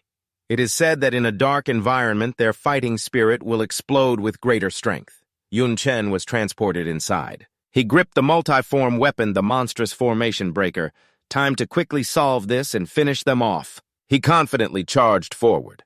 On the large screen, the image of a half-cyborg freshman appeared, roaring, "Muahaha, die, all of you die for me," Yanfu praised. Indeed, as expected of the mechanical engineer, ranked 653, clearing a nightmare-level instance alone without flinching. The overall quality of this year's freshman is outstanding, the instructor next to him asked curiously. That freshman over there. If I remember correctly, he's the priest ranked 213. A healer type like him choosing to go solo, that healer was crawling on the ground among small snakes and centipedes. Haha, it seems heaven is on my side. I am of the Shadow Priest school among the priests. The greater the healing output, the higher the damage, and my attributes will be greatly enhanced in a dark environment. I will definitely secure a spot in the top 10. The teachers were speechless. As for that kid, his Windblade and Fireball are at least B-grade quality, otherwise he couldn't produce such an impressive result. This brat is a perfect fit for our elemental academy. Yanfu reminded everyone, for now it seems he's leading the freshmen in terms of practical combat ability. As for the second combat room, it's not just a test of combat power alone. Second combat room, Giant Demon's Lair. Yun Chen stepped into the terrain of the second room and his ankle suddenly sank deep into the mud. He immediately planted the monstrous formation breaker into the ground. Stabbing it in for leverage. I guess I can't move recklessly now. Otherwise, I'll sink even deeper. A fireball spell erupted from underground, the shockwave launching Yun Chen into the air. He flipped skillfully and landed on solid ground. Yun Chen observed the swamp stretching everywhere, a treacherous terrain with limited visibility. It seemed that, to quickly pass this combat room, one needs extremely keen perception. He thought confidently, this is too easy for me. Drip's primary skill, Nature's Interaction. Nature's Interaction helps to feel the breath of nature, enhancing perception. The effect increases with plant density. As Yun Chen moved like a flash, he thought, normally Nature's Interaction only enhances perception at a basic level, but my ability has reached B+ grade. He stopped by a tree trunk, lowered his center of gravity, gripped the bark with one hand, and closed his eyes to concentrate. It could make plants resonate, even communicate with them. Whether it was trees, moss, or mold, they all became his eyes and ears. His eyes suddenly snapped open. At this moment, Yun Chen was standing next to a tall, large tree. He looked down at the dense vegetation on the ground, which all lit up as if energized. Through this, he clearly sensed the path forward. The way to the third combat room is this way. Yun Chen dashed in that direction, following the large, rough brown roots that dug deep into the earth. He moved nimbly, like a squirrel leaping from one root to another. As he neared his destination, he pulled out a long, green, tendril-like rope and cast a tentacle skill. The rope wrapped tightly around a sturdy branch above. Below was a pool of dark water of unknown depth. Yun-Chen thought to himself, I absolutely must not touch the swamp pool below or I'll be put at a disadvantage. Confirming the stability of the tendril rope, he gripped it tightly and swung across as graceful as a little monkey. He then landed lightly and effortlessly on a tall tree not far away. What Yun-Chen didn't expect was that on that very tree a dark, shadowy monster was lurking. Ready to attack, it swooped down with incredible speed, holding a small but heavy and dangerous-looking mace. Its appearance gradually became clear. Its body wasn't tall, but was sturdy and muscular. It had long, elf-like ears, 2 tusks curved like a wild boar's, and a ferocious, terrifying expression. It laughed gleefully, ha-ha, as it leaped, but just as it was about to bring its mace down on Yun-Chen, an unexpected situation occurred. A scepter suddenly appeared on his shoulder. The head of the scepter glowed red with a large green crystal emitting thick, spreading smoke. That very thing startled the monster. A pink fireball spell shot out from the scepter and hit it directly, making it eat the full blow. It panicked, baring its teeth and sticking out its tongue. It looked both ridiculous and pathetic. Yun-Chen turned back, his voice full of power. It seems you still don't understand the situation. I've already told you. He turned his hand, still gripping the scepter. Because all the plants are my eyes and ears. It wasn't just one monster in the tree. Several dozen others were hiding, ready to pounce. They seemed terrified by Yun-Chen's recent counterattack. He stood proudly, raised the scepter, and slammed it into the ground. That was Drip's first skill growth. Suddenly, the monsters let out savage ka-ka-ka laughs as if mocking him. As Yun-Chen crossed the root-filled dirt path, he muttered, a normal growth ability. Only catalyzes plants to grow faster, making them bigger and stronger. But mine is different. On top of its original foundation, it also has a special parasitic effect. As long as they are pierced by these plants, their bodies will become nutrients, their life force even drained completely. Those monsters probably never expected to be drained so thoroughly. On the screen, a close-up of Yun-Chen's move was shown. A voice rang out, this kid's nature system skill is even better than a first-generation Drip's. I couldn't even tell it was a primary skill. It's just as his profile said. His talent has evolved once. The old headmaster of the War Academy, Ye Yanfu, calmly remarked, the second assessment stage is a test of perception. Everyone knows that when entering an unfamiliar environment, a lack of keen perception will lead to great difficulty. On a complex battlefield, poor perception can easily get you killed. It can even drag down teammates. There are countless skills that enhance perception. The Dark Assassin's darkness, perception, the mechanical engineer's echolocation, the mage's mana surge, and so on. But he chose nature's interaction, the most suitable skill for the situation. Truly excellent judgment. By now, Yun-Chen had crossed the swamp area and the path ahead was much easier. Of course, there are countless ways to solve it, like that explosive mage who relied on destructive power to blow everything up, or the blood knight who charged straight through with his powerful attacks and thick hide. Yun-Chen had now switched to a combat stance, scepter in hand, dashing across the ground. As he ran, he thought, the layout of this room is like a maze. With poor perception, it would be easy to get lost. Luckily, all the plants are my eyes and ears, so it's no obstacle at all. Yun-Chen stopped before a monster holding a giant axe. He said calmly, this is the entrance to the next combat room. That monster possessed a remarkably large and muscular physique. Its green skin stood out under the dim light. It crossed its arms tightly, gripping a large, sharp axe. It was snoring loudly, looking harmless as if deep in a dream. But one cannot underestimate it by its appearance. This is a level 15 giant demon warrior chief with silver tier intelligence possessing the skills Berserk Attack and War Cry. It groggily opened its eyes and mumbled, suddenly it feels so hot. Discovering Yun-Chen, its eyes widened in astonishment. On the other side, Yun-Chen raised his scepter, summoning a brilliant pink stream of light. Its explosive power could not be underestimated. The stream of light shot straight towards the giant demon warrior chief. Only the swing of its axe was seen as its body was engulfed in flames. When the smoke and fire cleared, it appeared in a pitiful state, hair disheveled and clothes tattered. It yelled, its voice echoing, This is the third combat room." Before its eyes was a room filled with ferocious giant demons. Leading them was a large one with glossy black skin sitting majestically on a throne.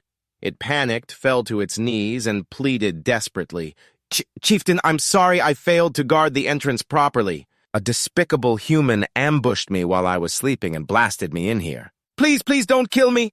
The giant demon chieftain, though angry, announced coldly, I will spare you this once. The giant demon warrior chief quickly stood up, gripped its axe, and roared in fury. Chieftain, I will now go and crush that human, to atone for my sin. Yun Chen suddenly appeared, his voice deep and cold. Who do you want to crush? His words startled the giant demon warrior chief, its eyes revealing clear fear. Van Thon drew closer and continued coldly, if you want to atone, then let me lend you a hand. He swung his scepter down with a powerful blow, making the scene terrifying. The knight's basic skill, void-breaking slash, was unleashed. The giant demon warrior chief could only gape in stunned silence at its power. The giant demon chieftain on his throne could not sit still. He roared in fury, you human. You dare kill my guard dog right in front of me, you deserve to die. He was a level 17 giant demon chieftain with golden intelligence, his skills still an unsolved mystery. Below, a group of level 15 giant demon brawlers possessed the skills grab, bite, and accurate throw. They were the chieftain's loyal guards who had harbored a thirst for close-range slaughter since they were young. There were also level 15 giant demon shamans who used poisonous smoke silence and mental frenzy. Despite being of the giant demon race, they still retained a strong ability to sense elements. After using his appraisal skill, Van Thon frowned slightly and muttered, this many of them won't be easy to deal with.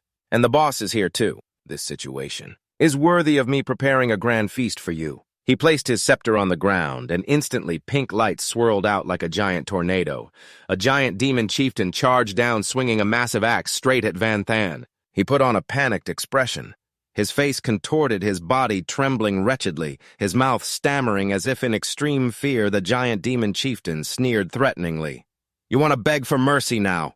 Too late, he slammed his axe to the ground, roaring in fury, die. But when he looked over, he was stunned. Damn it, how are you still alive? You must have used a clone skill, right? But so what? However many clones you have, I'll kill them all.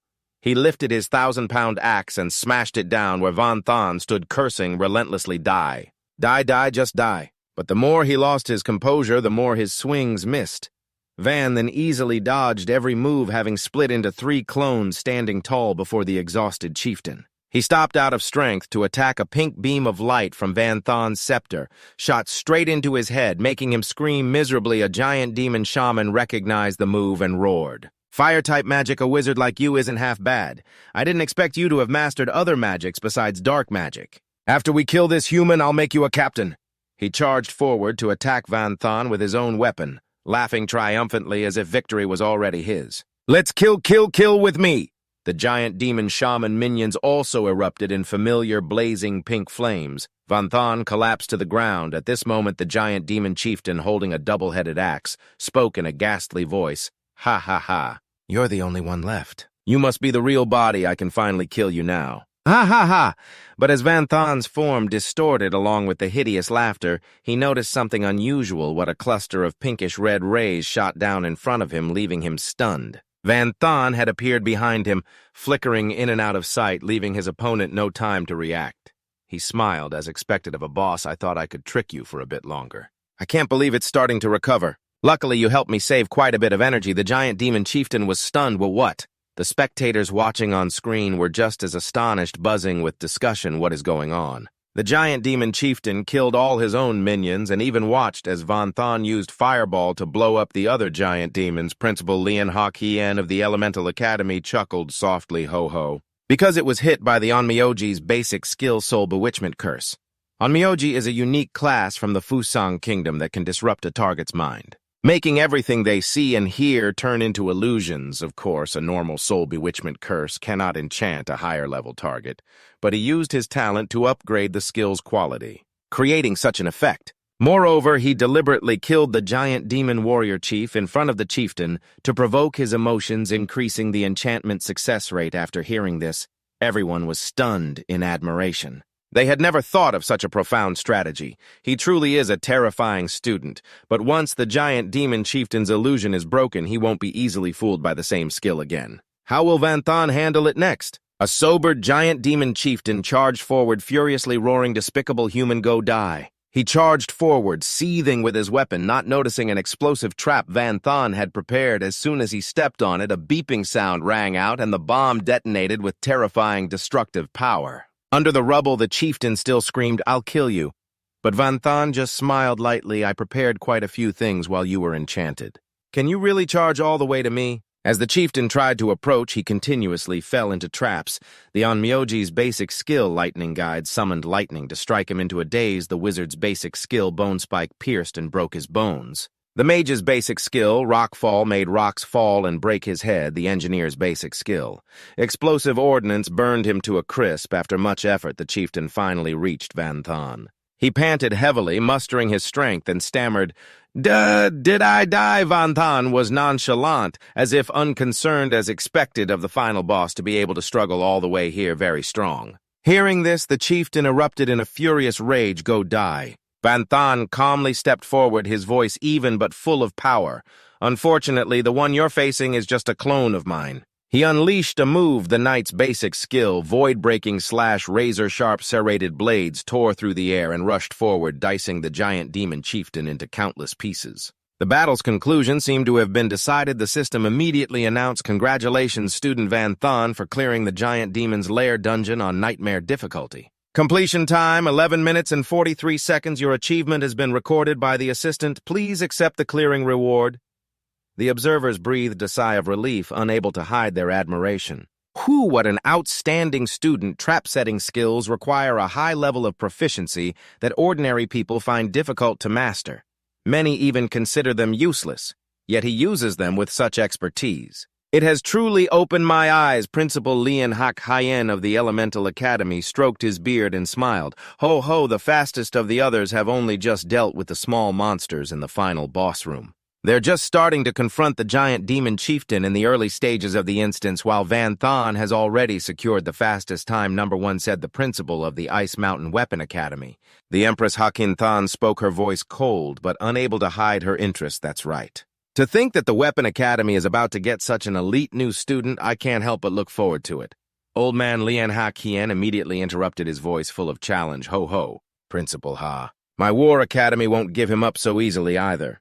The two faced each other, their gazes sparking like fire, neither willing to back down. The surrounding teachers, witnessing this scene, were simply speechless. Van Thon hasn't even left the combat room, and they've already started fighting over him. They sure move fast. I wonder who Van Thon will choose. Inside the combat room, Van Thon still stood there. His gaze swept over the giant demon chieftain's corpse. The system announced, "Based on the difficulty and clear time, you have received an SSS-Rank evaluation. Congratulations on being the first to be recorded by the system. Won a reward of 21,350 experience points, 25 free attribute points, and 15 skill points.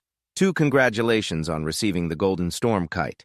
3 congratulations on receiving the title Giant Demon Ender. Increases damage to the giant demon race by 35%. Van Thon was thrilled. The feeling of leveling up 3 times in a row is so refreshing. The system continued, "As you are the first to clear this dungeon. You have unlocked your first talent achievement. Please choose one of the following 3. 1. Twin Spell A rank. When casting a spell, activate it twice for double the effect. 2. Power Strike Aura. A rank attack speed increased by 30%. Every third strike deals 80% increased damage. 3. Frenzied Onslaught A rank when attacking the same target. Each strike increases attack speed by 4%, stacking infinitely." Van Thon pondered thoughtfully. It's another choose one of 3 new talents.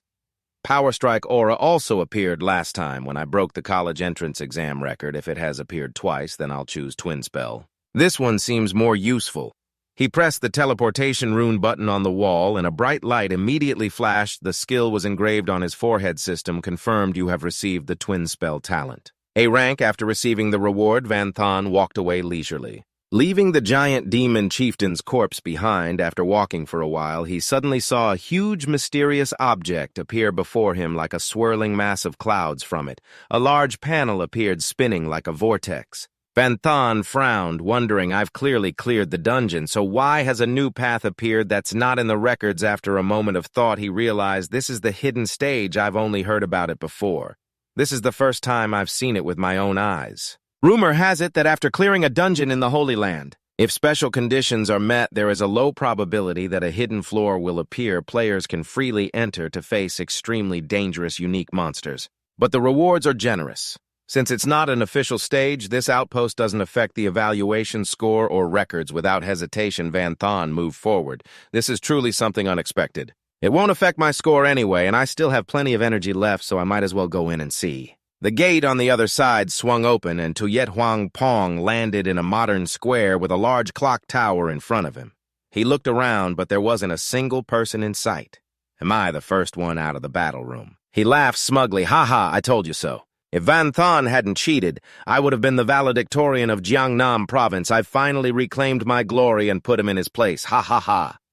He glanced at another student who had just appeared. Congratulations on placing in the top 2. If you were 1 second faster, you might have surpassed me. Go ahead and wear your #1 crown. He calmly walked over and replied nonchalantly, Isn't #1 supposed to be Van Thon? I even considered him a worthy rival, but it seems the path of the jobless doesn't lead far. His glory was just fleeting. The surrounding people who heard this burst into crazy laughter. Ha ha, Van, then isn't even in the top 10.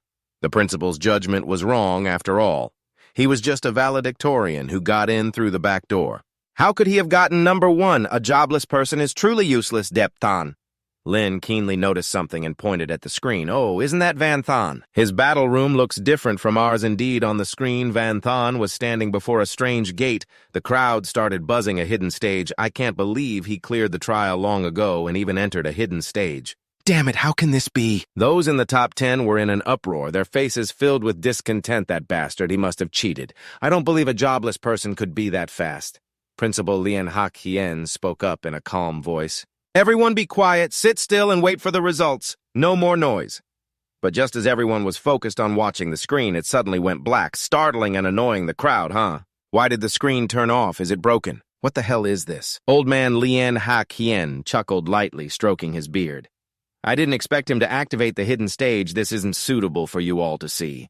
In the hidden stage's space, Van Thon stood alone. The room was empty, with only a cold floor of grayish-brown tiles in a corner. A striking crimson scarecrow stood tall. Van Thon muttered, The space in this room isn't large. There are no monsters other than this scarecrow. Could it be my opponent? The scarecrow was named Cursed Scarecrow Monster Level 1 Intelligence Unknown. Note, no one knows where it appears, but encountering it is certainly not a good thing. Van Thon used his appraisal skill to observe it carefully. Level 1. Am I seeing things? No, this monster is very strange. I must be careful. The cursed scarecrow turned its hat towards Van Thon, making an unusual gesture as if about to attack. Van Thon didn't flinch, raising his scepter and forming an X with his 2 hands to defend. He spoke cautiously. It seems I must attack first. I'll summon a water element to probe its true nature. The scarecrow suddenly lifted off the ground and flew up, its soulless eyes aimed straight at him. Van Thon swung his scepter, ready for battle. In just an instant, the cursed scarecrow monster closed in with terrifying speed. Van Thon silently assessed it so fast. A faint silhouette flickered on the scarecrow's body. It unleashed the skill lightning flash. A dazzling white vortex erupted and shot towards him as the scarecrow swung its arm made of dry twigs. It created a powerful vortex that propelled the strange object straight at Van Thon. With his quick reflexes, Van Thon dodged it, leaving behind a humorous remark, How stupid! I almost couldn't dodge that. But at that very moment, something unexpected happened on the scarecrow's neck. A few thin strands of Van Thon's hair were visible. He exclaimed in shock, That's my hair. Could it be its goal was never to attack me, but to take my hair instead? After embedding his hair into its neck, the scarecrow suddenly underwent a strange transformation. Its body tensed up and streams of crimson energy erupted from all over, looking incredibly terrifying. Van Thon was losing patience with this soulless scarecrow. Ignoring the enemy's bizarre tricks, he decided to end it quickly. He jumped and executed Gale Step, the first skill of a pugilist, then unleashed Flame Fist, aimed directly at the scarecrow. A blinding stream of fire erupted, aiming for the cursed scarecrow's head. Instantly, its entire body became a raging inferno, and the flames suddenly expanded, throwing Van Thon back. Staggering to his feet, he wondered in amazement, Is this my Flame Fist? How could I be attacked by my own Flame Fist? Was that a counterattack? No, that's not it. The scarecrow also took damage, so it wasn't a counter. Moreover, it's taken my form, and its name is Cursed Scarecrow. The scorched scarecrow looked pathetic, but its body now faintly resembled Van Thon. He was starting to realize something. Just then, the scarecrow suddenly slammed its head into the wall. Van Thon was immediately knocked backward with blood spurting from his mouth. All the damage the scarecrow sustained was transferred directly to him. Van Thon rushed forward, trying to stop it. I can't attack it, but I also can't let it harm itself. The scarecrow kicked the wall hard. Van Thon collapsed in pain. He grimaced and cried out, "Oh, that hurts so much." Lying on the ground, he clutched his scepter and summoned vines, which shot up rapidly. The vines wrapped tightly around the cursed scarecrow, but it still managed to punch the wall hard, creating a dark hole. Its hand was bleeding, and Van Thon had to grit his teeth and endure that pain. Leaning back and clutching his aching arm despite the pain, Van Thon remained clear-headed enough to analyze the situation. Thanks to that hit, I now understand the problem. So that's how it is. It's not as formidable as I thought. On the screen, the image of Van Thon appeared covered in wounds, but he still exuded a powerful aura, his handsome looks completely undiminished. His eyes flashed with a dangerous and resolute light despite his injuries. His spirit and will to fight remained unshaken. The old principal Diep and Puck leaned on his staff and smiled, heh. The kid's gotten himself into a tough fight now. Ha-Keen Thon, the Ice Queen and Dean of the Weapons Academy, remarked sharply, "The cursed scarecrow is indeed a tough opponent, but it probably won't be enough to stop him."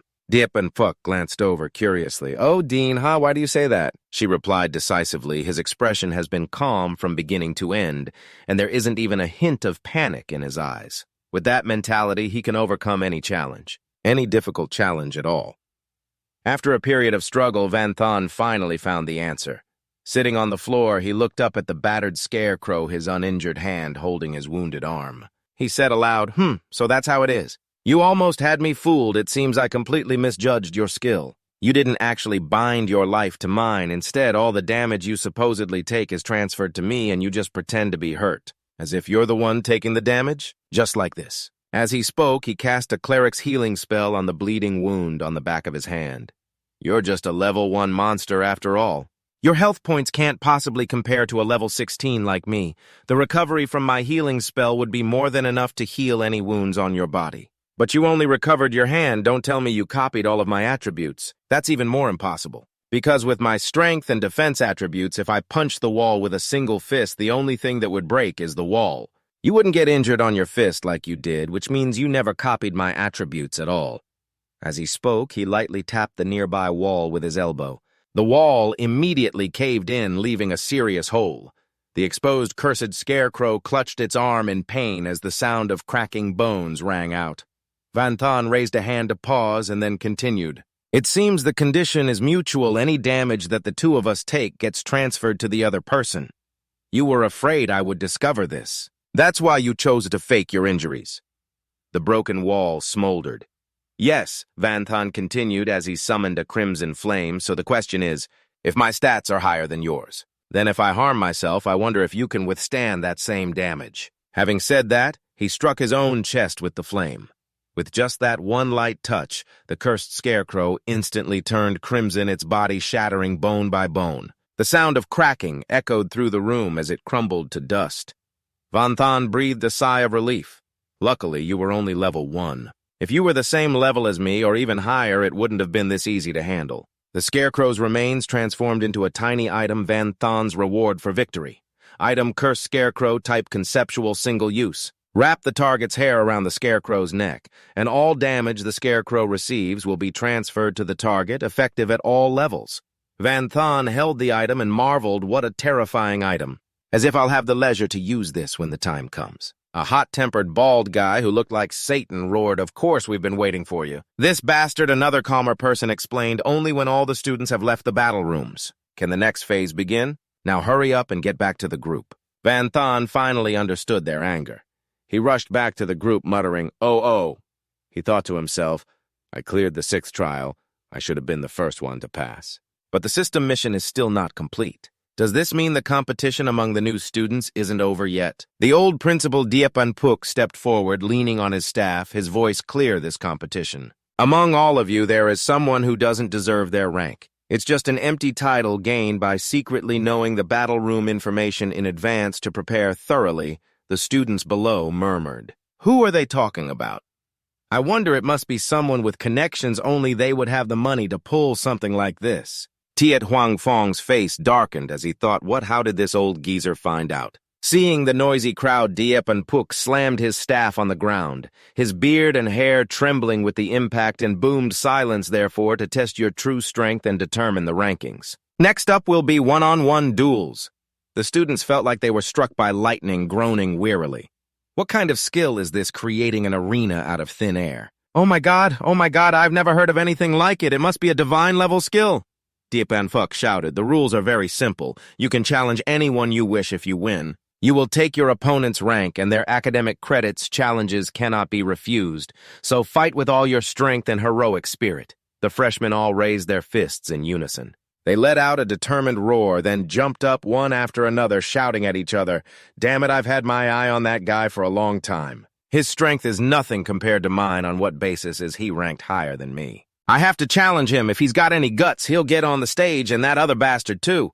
He's nothing without his gear, just a potion-chugging punk, and he dares to challenge me." Van Thon stood there calmly analyzing the situation, so that's how it is. No wonder the system's mission isn't complete yet, so many people find me an eyesore. It seems things are about to get very lively. He stood proudly, clutching his scepter, his voice ringing with challenge. You've been holding back for so long. Now your chance has finally come. If you want to take this top one spot from me, then come on up. As soon as he finished speaking, the students below erupted, jumping onto the stage with loud thuds. A few angry guys yelled out, "Teacher, I want to challenge the biggest opponent, Vanthan, the top one. I challenge Vanthan." Vanthan waved his hand dismissively as if to mock them. Fighting you one by one is too troublesome. Both of you can come at me at once. The two challengers' faces turned purple with rage as they shouted, "Fine by us. You're the one who said it. Looks like we need to teach him a lesson. Let's show him the price of arrogance." Both of them immediately charged forward, one unleashing blazing pierce the other, using Storm's grasp. Van then just casually uttered a single phrase, too slow. He moved slightly and unleashed the basic fire mage skill, Fire Stomp. Instantly, the ground beneath his feet cracked and shattered into pieces. Nearby, Tiet Huangpong hurriedly summoned a shield to protect himself. A thick white smoke erupted, obscuring the area, making it impossible to see clearly. The students watching from the cliffside exclaimed in amazement. If the teacher hadn't acted in time, we would have been caught in it too. Another person pointed at the cloud of smoke, stunned. My God, is that the power of Fire Stomp? Are you telling me that's a basic fire mage skill? Another student pointed forward. Look, they fainted through the smoke, the two challengers, one with a bald head, and one in black, had collapsed by a large rock. Only Van Thon remained standing, his figure imposing amidst the clearing smoke. When the smoke dissipated, he turned and asked in a cold voice, "Do you still want to fight?" One student standing behind hurriedly raised his hand to intervene, panicked. No need, they can't possibly fight anymore. You win this match inside his head. This person thought this guy is both strong and ruthless. Please don't kill anyone. Van Than stood tall, his voice echoing, "Does anyone else want to fight me?" The students below witnessed his power and all hesitated, only mumbling amongst themselves with no one answering. A spiky-haired young man ventured to speak up. The Fire Stomp skill.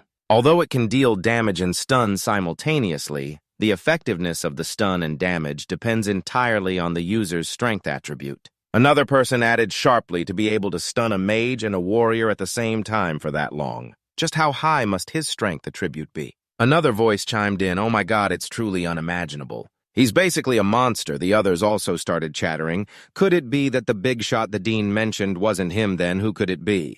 Hearing this, Tiet Huangfong's face darkened. He thought to himself, no wonder he was ranked top one. He's truly terrifyingly strong.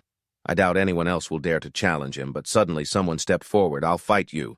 It was Tan Tai Nien, the top student of Daizhou Province, ranked third, who possesses the legendary hidden class Blood Knight. But before he could finish, a girl with magnificent platinum blonde hair appeared. Her voice was sharp. "I challenge you." The crowd buzzed. "Who is that girl?" "She's so beautiful among the elves, she'd definitely be considered a great beauty." "That's the top student of Tianda Province, ranked fifth, the elf swordswoman Nico. She's no ordinary elf, she's a noble silver moon elf. Her innate attribute values are already much stronger than ours." One other person added, "I also heard her awakened talent is S-Rank." Then Tai Nien angrily cut in. "I was first." Nico refused to yield. "No, I was." Van Thon just replied flatly, "You can both come up at the same time. Once you've decided, come on up." Then Tai Nien furiously drew his sharp blade and his pinkish-purple shield, jumping into the arena and roaring, "Humph, I alone am enough to defeat you from a distance." Old Deepon Fook smiled approvingly. "A high-level class versus a basic class. This will truly be a match worth watching." The match began. Thon Tai Nien swung his giant greatsword and executed Blood Shadow Assault, charging straight at Van Thon. A brilliant explosion erupted in a blinding red light.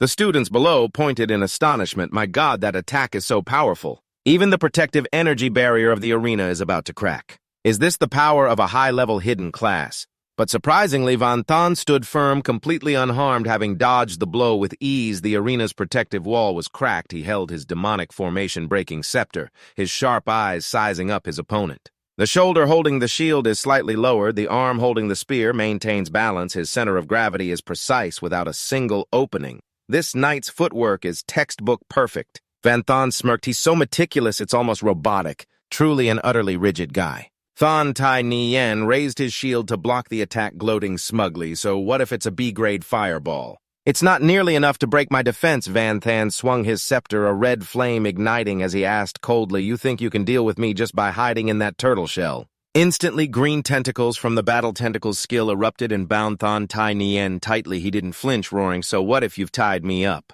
Those basic skills of yours can't possibly harm me, but Van Thon didn't give him time to react, swinging his scepter to cast another spell growth. Thon Tai Nien gritted his teeth, feeling a bone-deep pain, and screamed, damn it, this type of plant can actually pierce through my armor and directly drain my life force. He thought to himself, I can't hold on like this, I'll be drained dry. He unleashed blood flame, destroying the tentacles. Van Thon said coldly, you want to burn away those vines. In your dreams, he immediately cast B+ grade Aqua Blast. A giant pillar of water crashed down, drenching Thon Tai Nien completely. The students below were horrified. Damn. You call that an Aqua Blast? Whose family's Aqua Blast is this huge? This is practically a small waterfall. Van Thon braced his scepter and charged towards Thon Tai Nien, unleashing the spearman's thrust skill. Then Tai Nien was restrained by the tentacles, watching helplessly as Van Thon approached.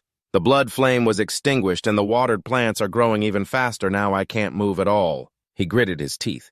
Damn it, I didn't want to use those moves, but I don't have a choice anymore. He cast Blood Shift, disappearing from the tentacles and reappearing behind Van Thon with his sharp weapon, roaring, hey. I refuse to believe you can block this move, too. He unleashed Blood Shadow Assault, his final trump card, but Van Thon was already waiting, blocking the greatsword with his foot, and said nonchalantly, I was waiting for you to use that.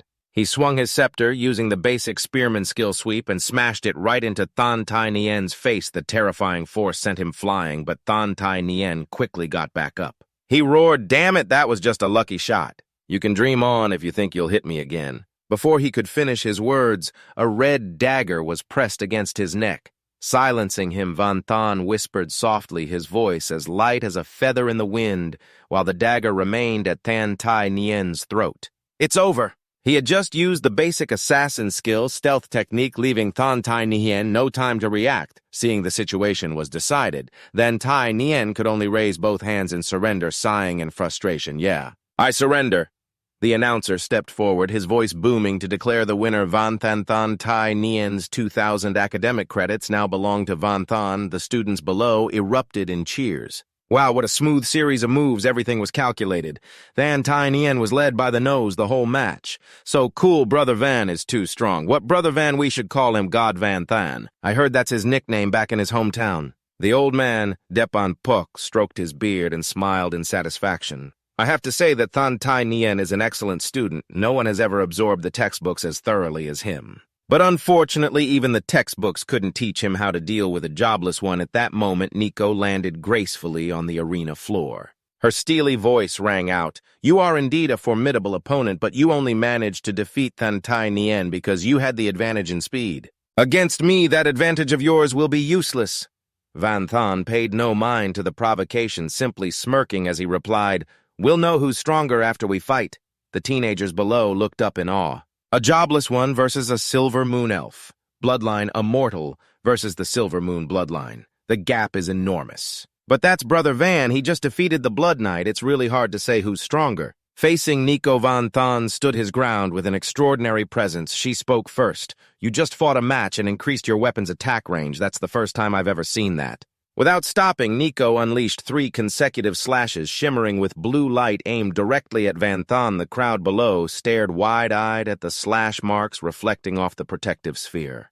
They were stunned at some incredible destructive power. As expected of a high-ranking elf clan, Van Thon can only dodge. Someone else added, the Silver Moon Elf bloodline is very special. It gets stronger and stronger in the later stages. Compared to that, a jobless one becomes nothing later on. Don't be so quick to judge. Let's just see if that Silver Moon Elf can even hit Brother Van after 4 of her slashes missed. Nico turned back, her voice filled with arrogance since you were able to dodge every single slash. Your agility must be truly high. But so what? Her eyes flashed with a dangerous light. The arena space is limited as long as my attack range is wide enough. With that, she swung her giant sword and yelled full power activation Silver Moon Glow. But Van Thon stood still without wavering at all. Suddenly, he dashed towards Nico, causing her to think to herself, it seems he's very wary of my speed, so he's thought of every way to limit it. But if you only focus on increasing your attack range, then your weakness has already been exposed. Nico immediately swung her sword to use Moon Slash, but Van Thon leaned back to dodge it, retracting the move and switching to a basic Divine Marksman skill Quickshot. He quickly switched his weapon to the Platinum Twin Eagle pistols, the weapon he had spent money on before enrolling. Nico thought for a moment, dual pistols and with such low stats. Could it be that his goal isn't to attack but to distract me, his target? I've fallen for it. There's no time to defend. Her face darkened. Van Thon said coldly, so what if your attack range is wide? Once I close the distance, you'll struggle to defend yourself. You'll be nothing but a target. He immediately used the basic assassin skill. Throat Slit. Nico instantly retaliated. As expected, you chose to close in. It seems I made the right bet, but suddenly Van Thon was flung backwards. The pain was so intense he could only let out a grunt. Nico swiftly activated her bloodline's secret art, Silver Moonlight. After the move, she panted heavily, thinking to herself, even though this secret art has a massive energy cost, I can only use it once, but it was worth it. She drew her bow and aimed at Van Thon from a distance, convinced that he was paralyzed and couldn't dodge, but as the arrow flew towards him, his figure vanished, leaving only an illusory shadow behind. Suddenly, a sword was pressed against Nico's neck. Van Thon's voice spoke up. It seems you had a lot of fun playing with my clone. Nico was stunned. When did you? He replied, the moment you blocked my attack. Your focus was entirely on the bullet after all. With your defenses, you wouldn't dare to take a bullet head-on, would you? He continued lightly. If I wanted to close in for a direct assault, a fire mage's skills would have been more suitable. But I chose the assassin class because my clone can only use assassin skills. You're still too green to play mind games with me. Nico collapsed trembling as she realized the outcome of the match. The announcer shouted, Van Thon is the winner. Nico's 1,500 academic credits now belonged to Van Thon. Nico sat slumped on the ground, her face in her hands, and whispered weakly, I lost. The students below erupted in an uproar. Wow, Brother Van is way too strong. That skill combo was absolutely perfect from now on. I'm his fan. Brother Van is unbeatable. Nico's eyes welled with tears as she spoke in a soft voice. I've lived this long, and this is the first time I've ever lost to a peer. I can't accept it. I just can't. I will definitely win next time. The watching instructors remarked, this girl may not be on Van Thon's level, but she's not bad at all. She dares to fight and dares to take risks. I want this kid. It's like they're all fighting over her. Another person suggested, Dean, perhaps we should still advise Van Thon to change his class. Such a promising talent. It would be a real pity for him to have no future. That's right, let him choose any of the Academy's hidden classes. Diepen Phuc replied coldly, do not bring this up again. It all depends on his own will. Perhaps he will be able to forge a path that is one of a kind. Van Thon sighed. I'm getting tired of fighting one after another like this. 5 of you, 10 of you, it doesn't matter. If you want to challenge me, then all of you come at me at once. I want to get this over with. The crowd immediately surged forward. That brat is so arrogant. After fighting 2 top-ranked students in a row, I don't believe you still have any stamina left. Your academic credits are as good as mine. We'll teach you the consequences of your arrogance. Van Thon coolly uttered a single phrase. Tactical flash, a brilliant light exploded outwards, forcing the crowd to shield their eyes and scream. My eyes hurt so much. What the hell is this? It's blinding. What a dirty trick. Immediately, streaks of crimson light shot towards them. Getting hit, they could only scream, it hurts so much it's burning hot. Damn it, I can't see a thing. Before them was a sea of flames. A crimson explosion left them all injured and scattered across the rubble, constantly pleading, please, we beg you, stop fighting. Brother Van, I was wrong. I surrender. I surrender. Van Thon stood there casually and said, it's much quieter now. In the history of Jiangnan University, and even the entire Xuanlong nation, there had never been a student who could single-handedly fight against everyone else, but today a miracle happened.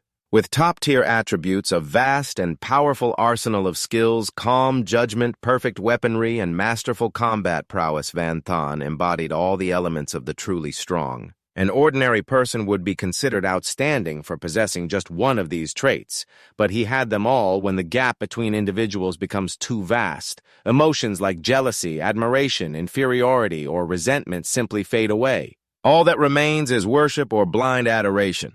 A man in black looked up at Van, then his eyes filled with defiance. He's ranked number 1, not because his strength is at the level of number 1, but simply because number 1 is the highest rank available. The crowd erupted into discussion. Brother Van is truly worthy of being number 1 Van. Van is so awesome, he is the strongest among us freshmen, even though the results haven't been officially announced. But number 1 is definitely Van Thon. If we take Van Thon out of the equation, who do you think will be number 2? The MC's voice boomed, breaking the lively atmosphere. Next, we will announce the freshman rankings. Please direct your attention to the large screen. On the ranking board, Van Thon stood proudly at the top, followed by Thanh Tai Nguyen in second place, Nico in third, and Diep Thanh Lin in fourth. A series of other rankings followed. Drawing everyone's gaze, Van Thon stood silently to the side and opened his system panel. A notification appeared. Achievement mission. Maintain the number 1 rank in the freshman competition. Status completed. Reward, S-Rank skill. Lucky drink, S-Rank skill. Invincibility. Invincibility grants immunity to all damage and control effects for 3 seconds. Lucky drink grants the highest level of luck for 24 hours after consumption. The corner of Van Thon's mouth curved up, his eyes twinkling. Invincibility. These are all God-tier life-saving skills. It's as if this system is afraid something bad will happen to me. The lucky drink isn't bad either. It could be very useful if used at the right time. Suddenly a shout came from the audience. Look, Tuyet Huang Pong, who was originally number 2, has dropped all the way to 26. That's a huge drop, isn't it? A blonde-haired person next to him chuckled, so he's the big shot the dean was talking about, huh? The other person continued. I watched his match, too. First, he was defeated by Thanh Tai Nguyen. Don't be fooled by how clueless Thanh Tai Nguyen looked against Brother Van. When he fought Tuyet Huang Pong, he was like a god of war. Everyone saw his reputation was well-deserved. So everyone started challenging him, one after another. Diep and Phuc stood up high, his authoritative voice echoing the ranking competition hereby concludes. Whether you are satisfied with the results or not, you must adjust your attitudes and accept reality. Next is the phase of school assignment. Our War Academy values decisive action, using war to end war. If you're not prepared for bloodshed and ready for the front lines at any moment, then choose another path, the students murmured among themselves. The Comprehensive War Academy is the most powerful. But you're easily sent to the battlefield. That was only in the past. Now the Weapons Academy has a new dean. The Ice Mountain Queen, Ha Kien Thon. Just looking at her makes me tremble. I heard last year she forgot to retract her killing intent and made several new students faint. How could someone who has been on the battlefield and killed a demon lord become a teacher? Van Thon looked up at Ha Kien Thon, thinking to himself, the academy records state. She is the youngest dean in history. At 27 years old, she fought for 8 years, is a 3rd class, and once defeated a legendary 9th class. She even slayed a demon lord. Ha Kien Thon walked up to Van Thon and invited him in a deep voice. Van Thon, come to my Weapons Academy. The crowd's jaws dropped. What? She's already poaching students so quickly. And so openly, too. As expected from someone who has been to the battlefield, she acts so directly. I heard she has never fought over a student since starting her career, yet this year she makes a move. Diep and Phuc chuckled with amusement. Van Thon, you are the first new student to come to the War Academy. I will take you as my personal disciple and gift you 3 A-rank skill books. Lien Hak Hien cut in old Deep, only 3 A-rank books. How stingy, Van Thon, come to the Elemental Academy. I will provide you with a full supply of potions, magical ingredients, and a set of diamond armor. The crowd was in awe. Oh my God, as expected of a mage, they truly are a money-burning class. The resources a 4th-class mage dean holds are terrifying. Are they trying to buy Brother Van with money? Diep. And Phuc's face darkened as he thought, this old Lien is too well prepared. He's throwing around even more money than I am. Amidst the enticing offers, Van Thon pondered. Both academies want me badly. This is a hard choice. Suddenly, he felt an obscure aura. Diep on Phuc and Lien Hak Hien exclaimed simultaneously. This presence, could it be? Ha Kien Thon held an essence crystal and said coldly, Demon Lord's essence. Come with me. Looking at the item in her hand, Van Thon recognized it as the Demon Lord's essence, rumored to come from the rift of an S+ rank divine artifact. Nico was astonished. I heard there's only one way to obtain it. It's refined from the body of a Demon Lord. The legend that Dean Ha once killed a Demon Lord, could it be true?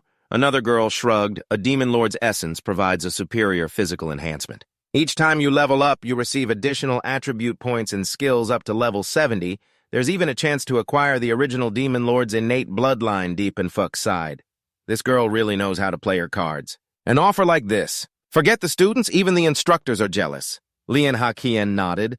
A Demon Lord's essence is not something money can buy. Van Thon mused, the academies are competing because the achievements of top students help them secure more resources, but Hakin Than has never cared about such things. Even her leaving the battlefield to teach is a mystery. Now she has chosen me and made an irresistible offer. There is no reason to refuse, he said decisively. I choose the Weapons Academy. Hakin Than's lips curled into a satisfied smile after the recruitment battle. Nico curiously asked Van Thon when he saw him standing nearby. You're here too. Were you also summoned by Dean Ha like me? Van Thon simply replied. Ain't you?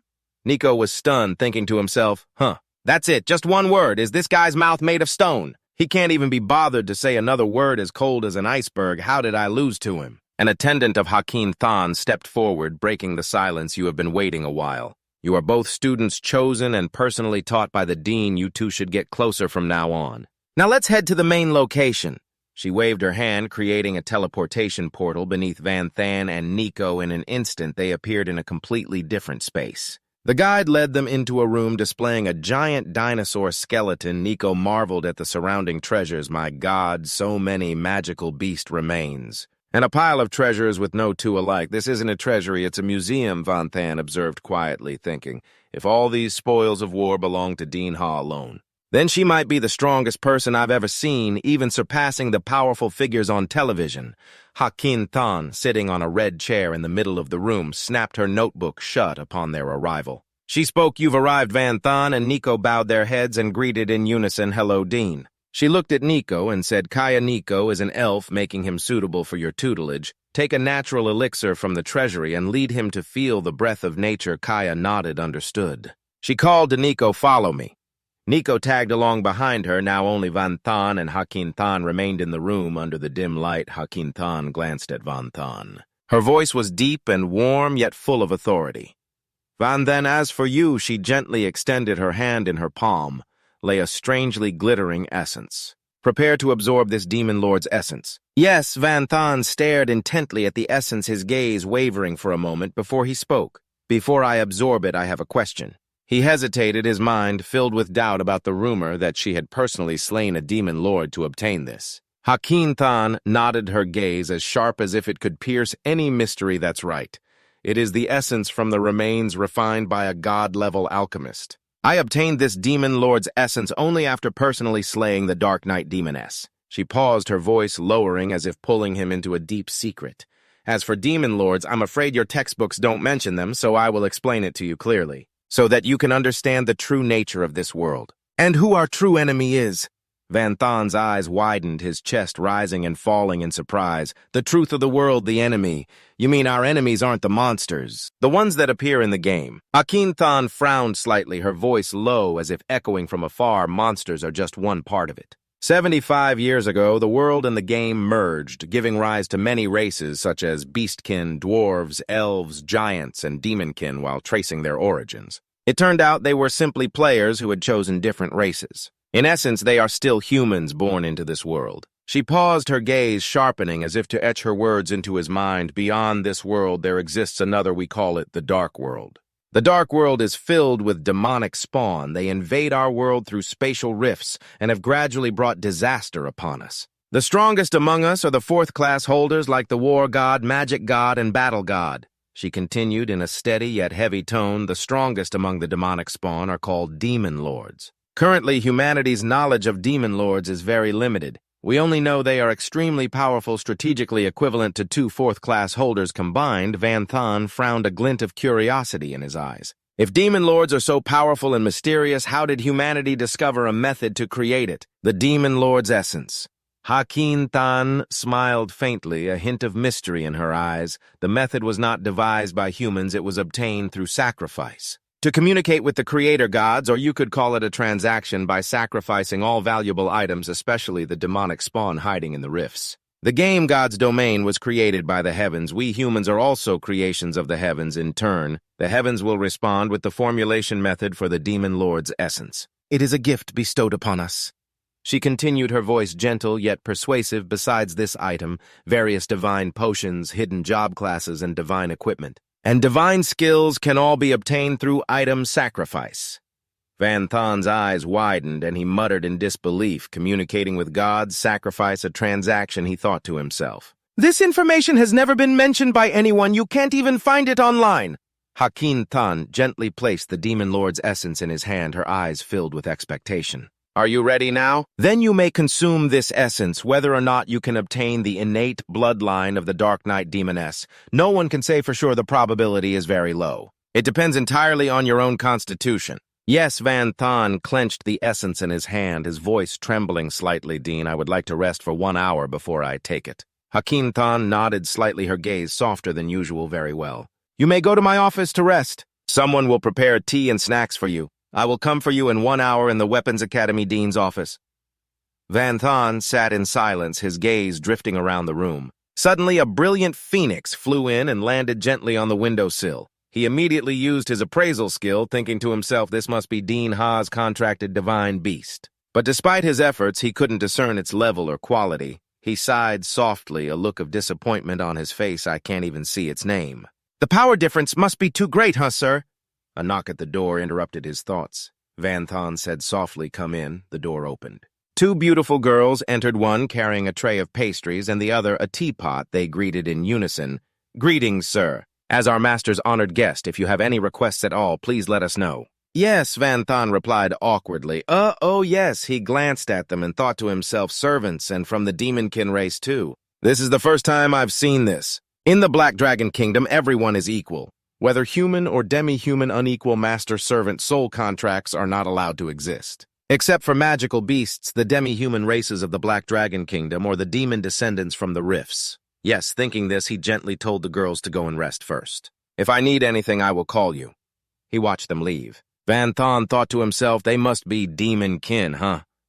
As the door closed, he quietly took out a vial of blue liquid from his person, muttering, Demon Lord's essence is extremely rare. If I do not get the talent of the Dark Knight female lord, I will be screwed. Having made his decision, he downed the vial of blue liquid in one gulp.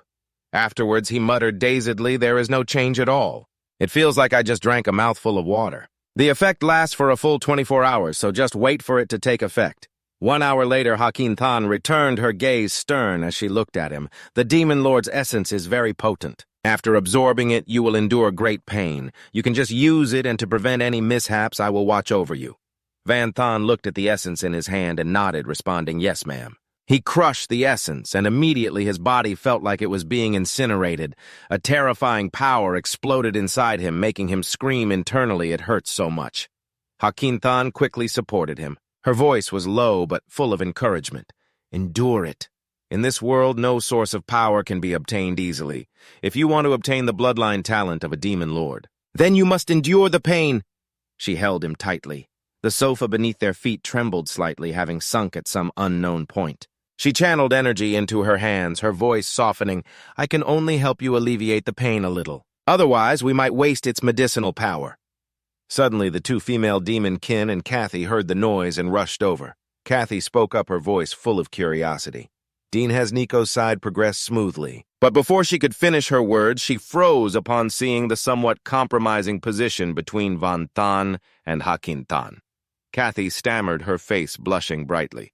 I am sorry for disturbing you. Van Thon hurriedly tried to explain, his voice aggrieved. Don't, this is just a misunderstanding. Hakin-tan cut him off coldly. Ignore everything and focus on absorbing. At this moment, inside Van Thon's body, the S-Rank skill Superhuman Self-Heal suddenly activated. The pain gradually faded. He was surprised, thinking to himself, Superhuman Self-Heal just activated on its own. It does not hurt anymore. Hakin-tan let go of him, her eyes showing a hint of bewilderment. So it is already over. She thought to herself, full of doubt, this cannot be right. My demon lord's essence could not be a fake, could it? Van Than nodded, his voice certain. I think it is done. He checked the system panel and saw his physical attack and magic damage had skyrocketed. He thought to himself the attribute values increased so much in an instant. Hakin Tan looked at him, a flash of astonishment in her eyes. The Dark Knight female lord has two types of bloodline talents. That's Blackwing pupils and Dark Knight. You have obtained one of the two. Yes, Van Than answered honestly. It seems I got them all. But their levels are not high. Hakin Tan was stunned, her voice skeptical. You got both. No one has ever been able to absorb the Demon Lord's essence so perfectly. Both your talent and constitution have completely surpassed my expectations. Yes.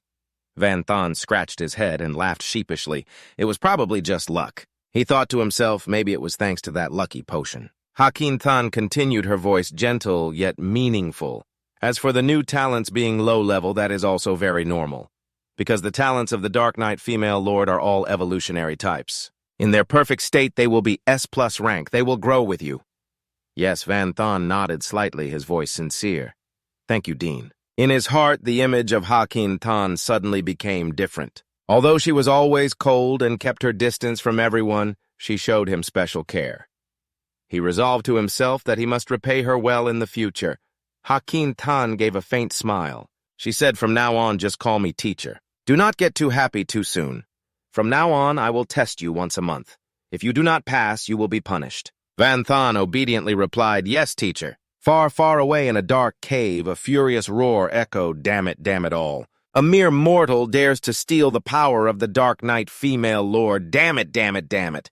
Under the dim light of the great hall, a person in red walked forward, bowing respectfully before the demon lord. Supreme Master, please rest assured, I will definitely eliminate him and offer his heart to you.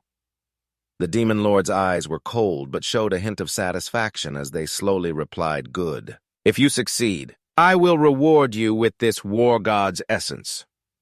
The next morning at the dormitory, Van Than was still being meticulously cared for with food and drinks laid out before him. He picked up a smooth plate and threw it forward forcefully, then frowned slightly and activated Pupil of Darkness.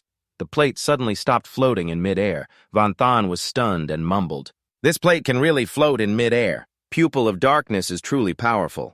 He recalled what Miss Ha said, when Pupil of Darkness reaches S rank, it can lock onto anything, surpassing most other S rank talents. But then he suddenly thought the Dark Knight female lord was so powerful, yet she was still defeated by Miss Ha.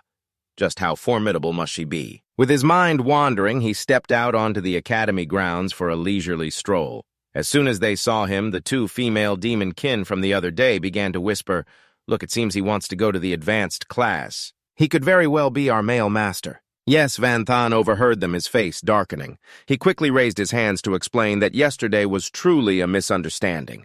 Miss Ha and I are not in that kind of relationship. The two female demon kin panicked and hurriedly ran away. The girl in black turned back and shouted, we definitely will not spread this misunderstanding. The girl in white chimed in with a tiny voice, right. We know, please do not silence us. Van Than stood there, dumbfounded, unable to explain further. He sighed internally. The effect of the luck potion is still active. This misunderstanding is bound to continue. Could this misunderstanding actually be a good thing? Thinking this, he decided to continue strolling around and enjoy the miraculous streak of luck. He had not gone far before he picked up a sparkling bag of gold coins. A little further on, he accidentally witnessed a gust of wind blowing up the skirts of two female students. He quickly told himself, see no evil, but his eyes could not help but glance over, arriving at a diner. The owner cheerfully announced, congratulations, you are the 10,000th customer of our restaurant. This meal is free. After experiencing a series of lucky events, Van Than's heart was soaring. This luck potion is truly a bit terrifying. I have to figure out how to make the best use of it. He decided to complete the daily quest first. The first two rewards remain the same, but the third day's reward changes randomly. With the luck potion, I will definitely get the most suitable item. Thinking this, he chose a random enchanting material from the system.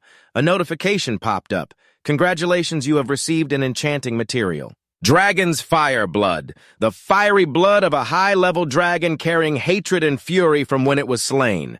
After enchanting it, can increase the dragon-slaying intimidation effect of the equipment. Van Thon was excited, thinking to himself, a top-tier enchanting material indeed. To optimize the luck potion, I must enchant. After a long lecture in the hall, the teacher concluded his lesson in a deep, warm voice. The curriculum has ended. I hope you all can maintain the enthusiasm and energy of your high school years and strive to level up.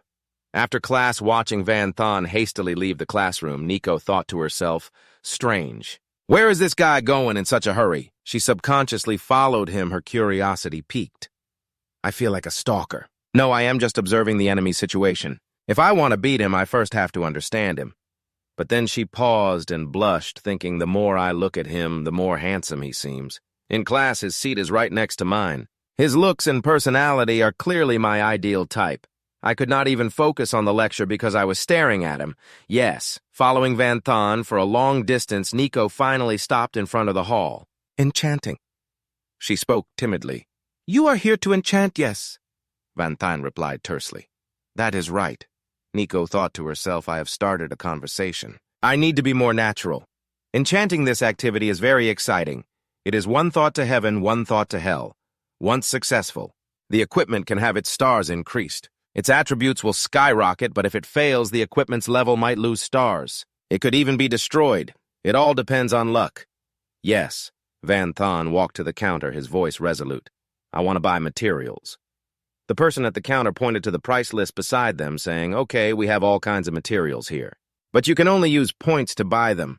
Yes, Van Thon looked it over and then chose this one, and also this one. I will buy them all. The person at the counter smiled. The materials you have chosen happen to be old stock, so we can give you a 30% discount. Your total is 3,100 points. Please use your student card to pay. Van Thon took out his card and swiped without hesitation.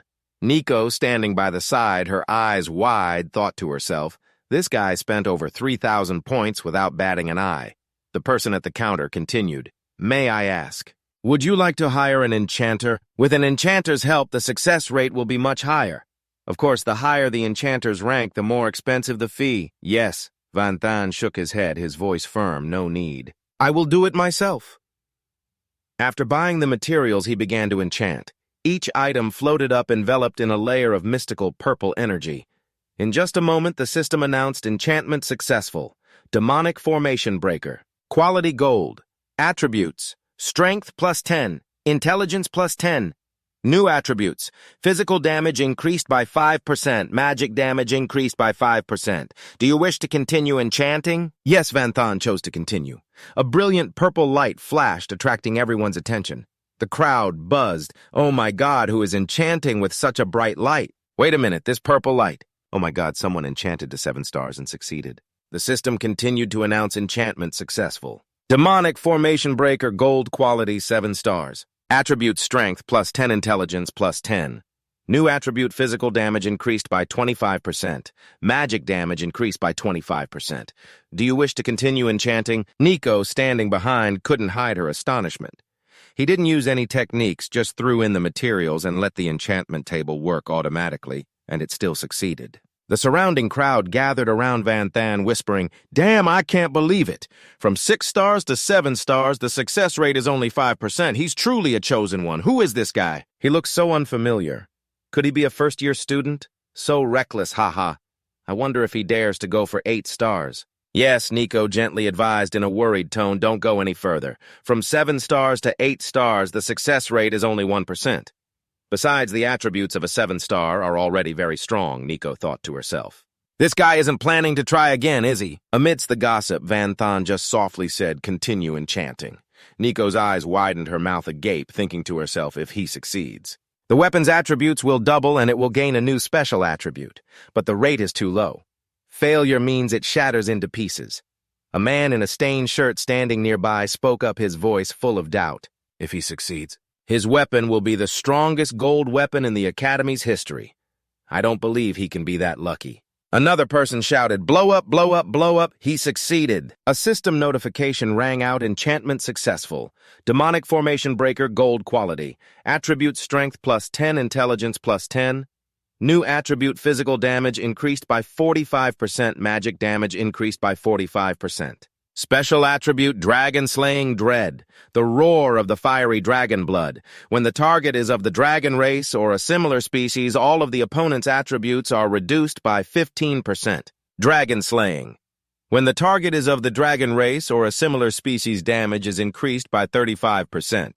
Nico was stunned, muttering, "Are these the attributes of a gold weapon? Even a normal diamond-grade weapon can hardly compare. No techniques, just a straight upgrade path. This luck is too terrifying." Van Thon held the weapon, admiring it with satisfaction, and muttered, "Not bad. The high-level attributes are very handy. It wasn't a waste of my materials. There's nothing else to do for now, so I'll just head back."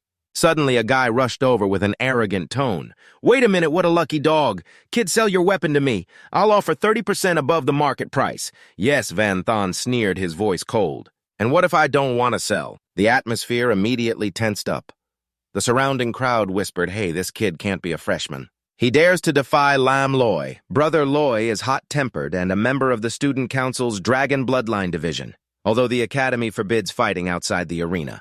But what good are those rules? Offending Brother Loy is not a wise choice."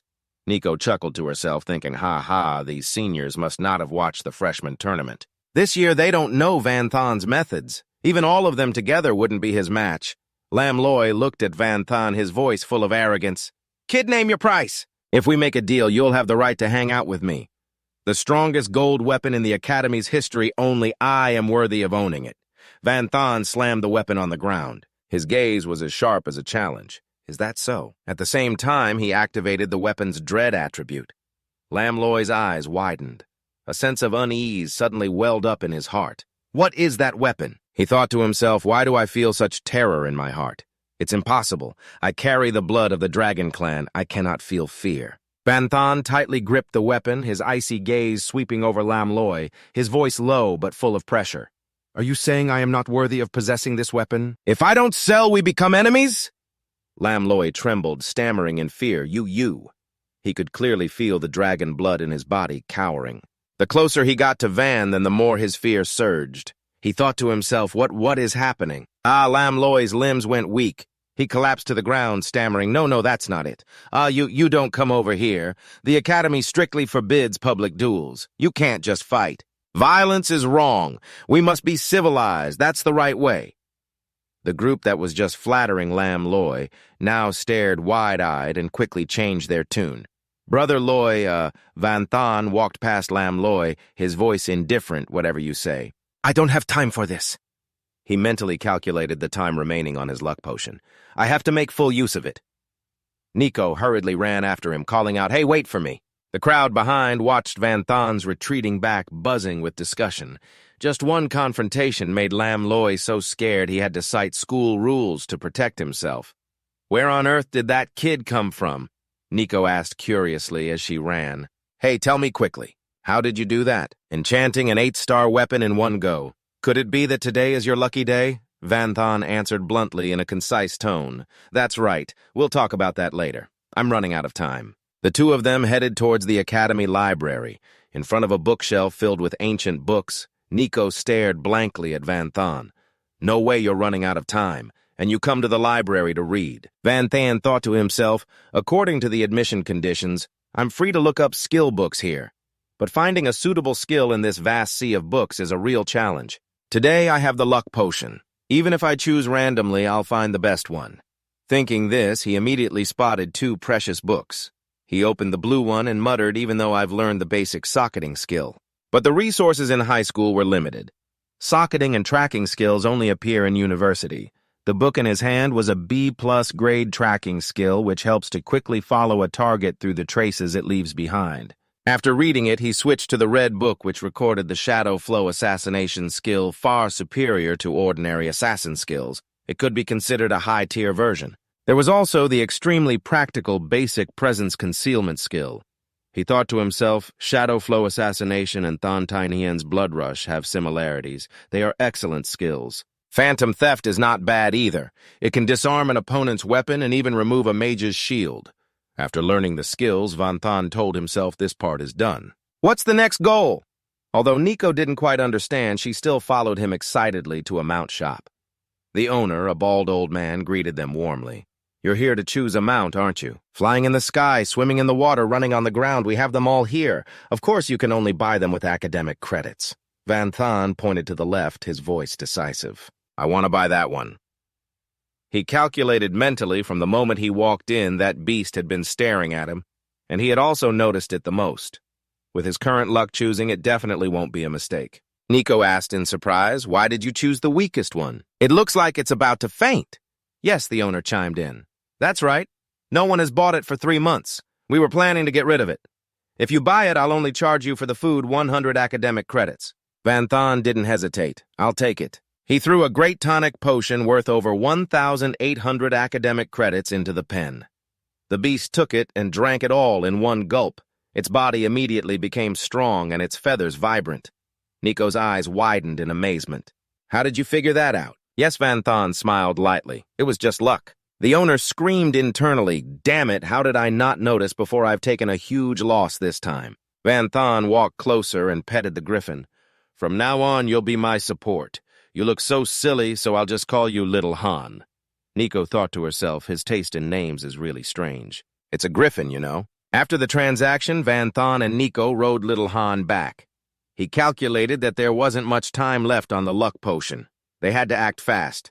They arrived at the Summoned Beast training base. At the plant nursery of Jiangnan University, a blond young man asked warmly, May I ask what quality of summoned beast you are looking for? From iron to diamond, we have them all. Yes, Van Thon replied. Let me take a look first. He thought to himself, the summoned beast base only has the plant nursery left, and my summoning only has the basic water element. The low limit isn't strong enough at this stage. I need a summoned beast with high growth potential, but not too high quality since I'm not a dedicated summoner. Suddenly, a faint cry rang out, attracting his attention. Behind him, a small blue-haired summoned beast was crying and reaching its hands out towards him. Van Thon wondered, a thorn flower beast. Even though it only has a small head, it looks very lively. The other thorn flower beasts are all diamond quality. Why is this one only gold medal rank? The blond man explained that its innate aptitude was poor. Its development was abnormal and it was a glutton. Raising it would require good food, making its value low. Nico chimed in. That's right. Raising it is very time-consuming. You should buy a different higher-grade one that's more practical. Van Thon pondered for a moment, then said decisively, No need, I'll buy it. He figured he wasn't a summoner. He didn't have high-level contracting skills.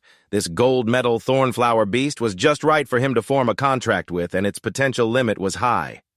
He looked at the blond man and continued, I'll buy this plant. I'll take the pot too. Add 3 portions of food for it.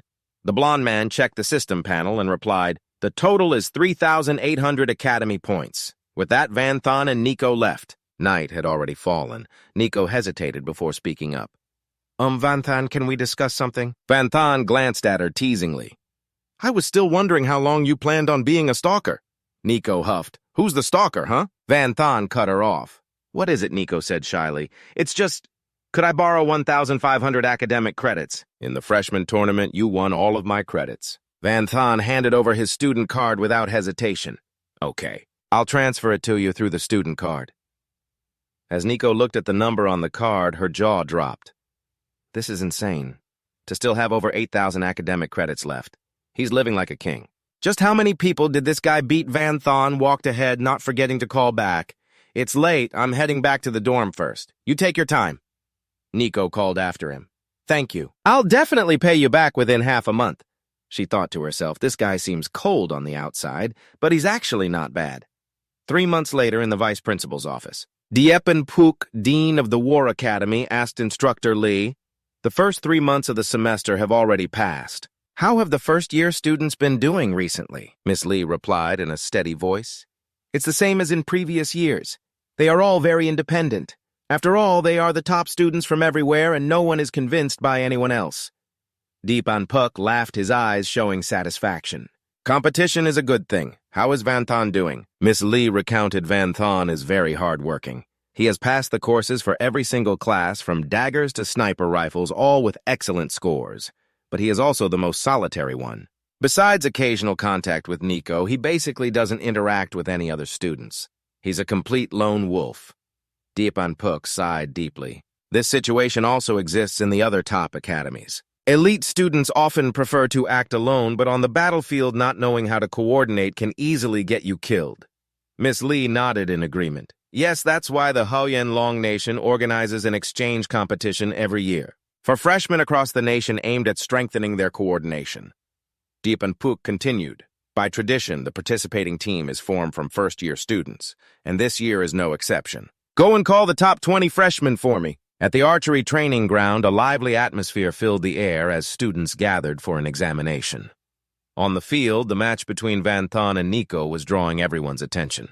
The instructor, Katya, announced loudly, "The archery test begins." Nico acted first, nimbly unleashing her skill, nature's arrow sending 3 arrows flying out at once. Van Thon calmly responded, executing waning bow art, a basic archer skill, while also combining it with a B-rank arrow skill, precise and sharp.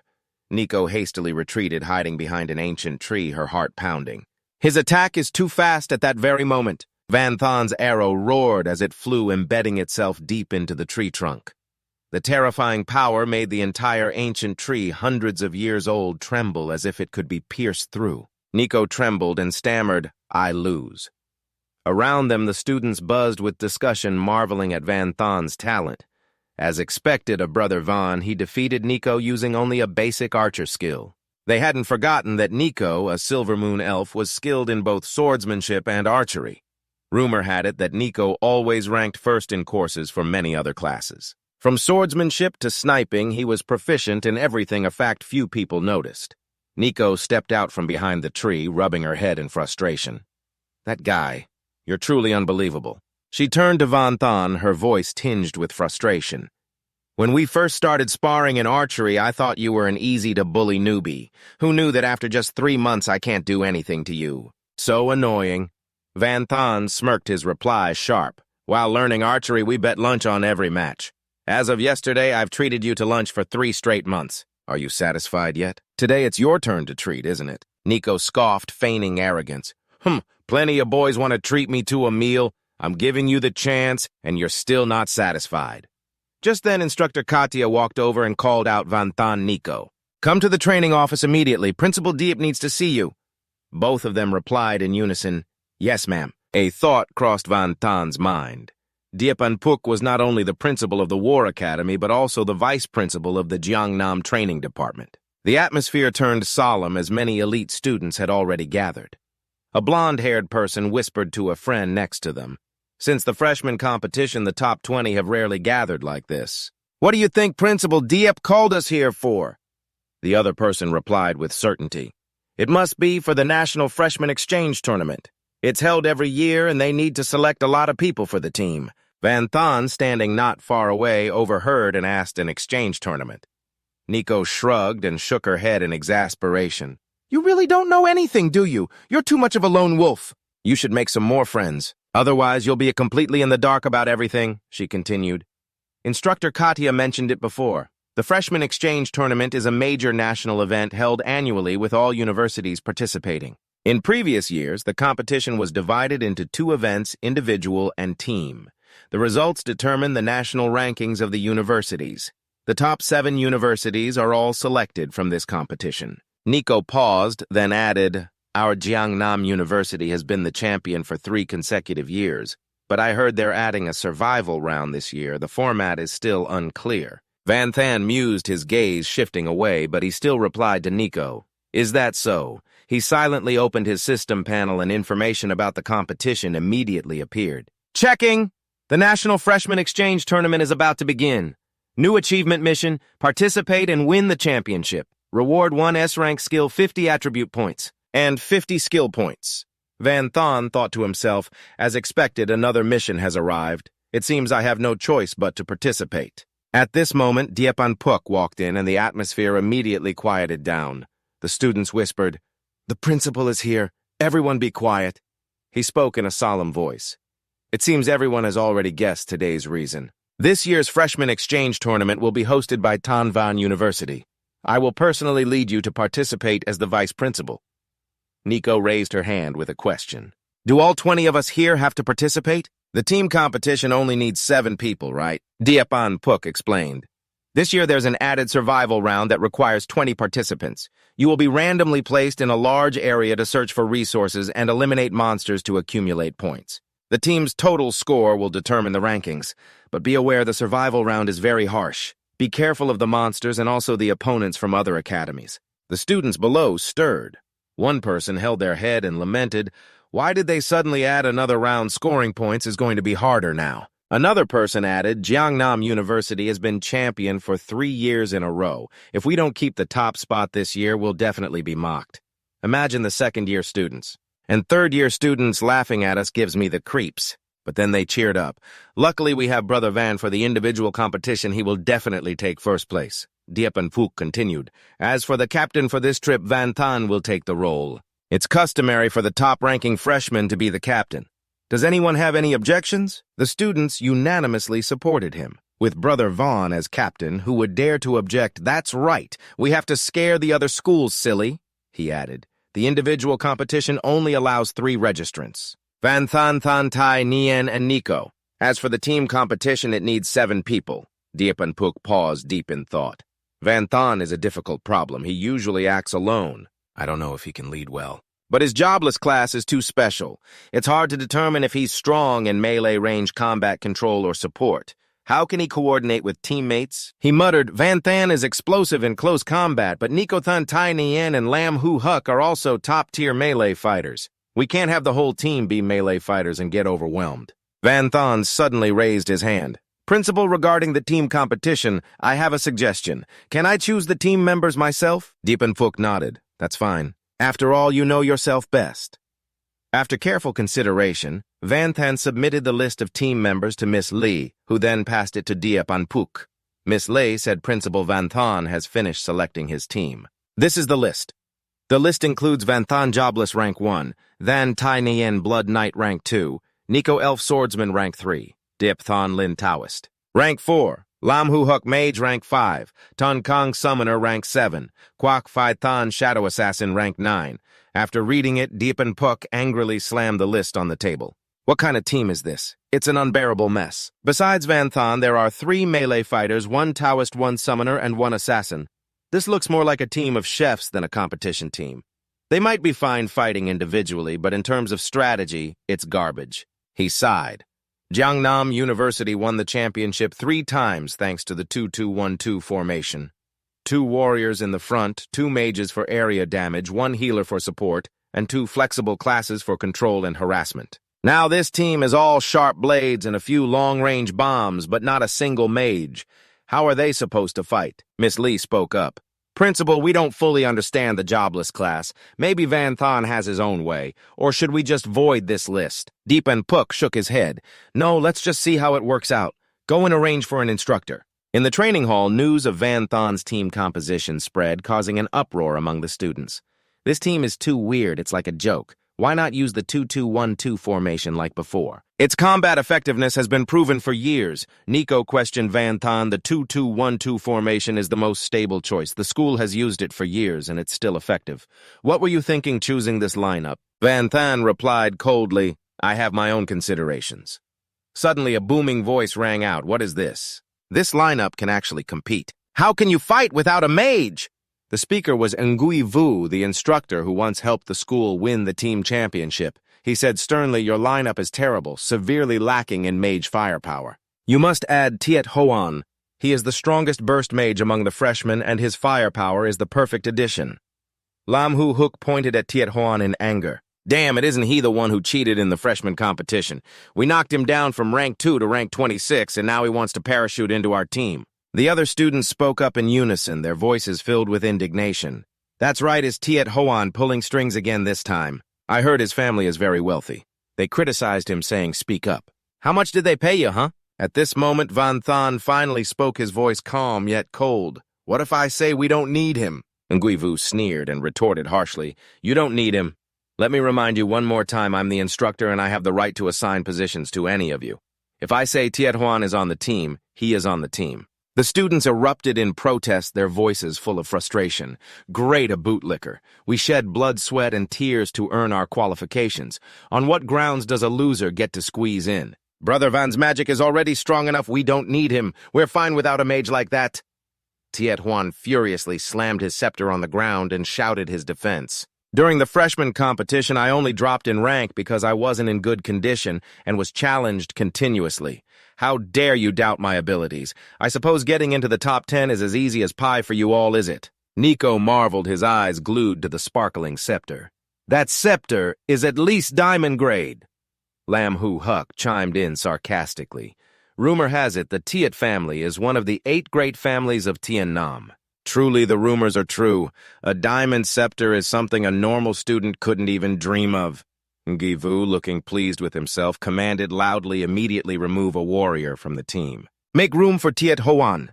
He has 2 A-rank magic talents and is a rare burst mage. On what grounds can he not join?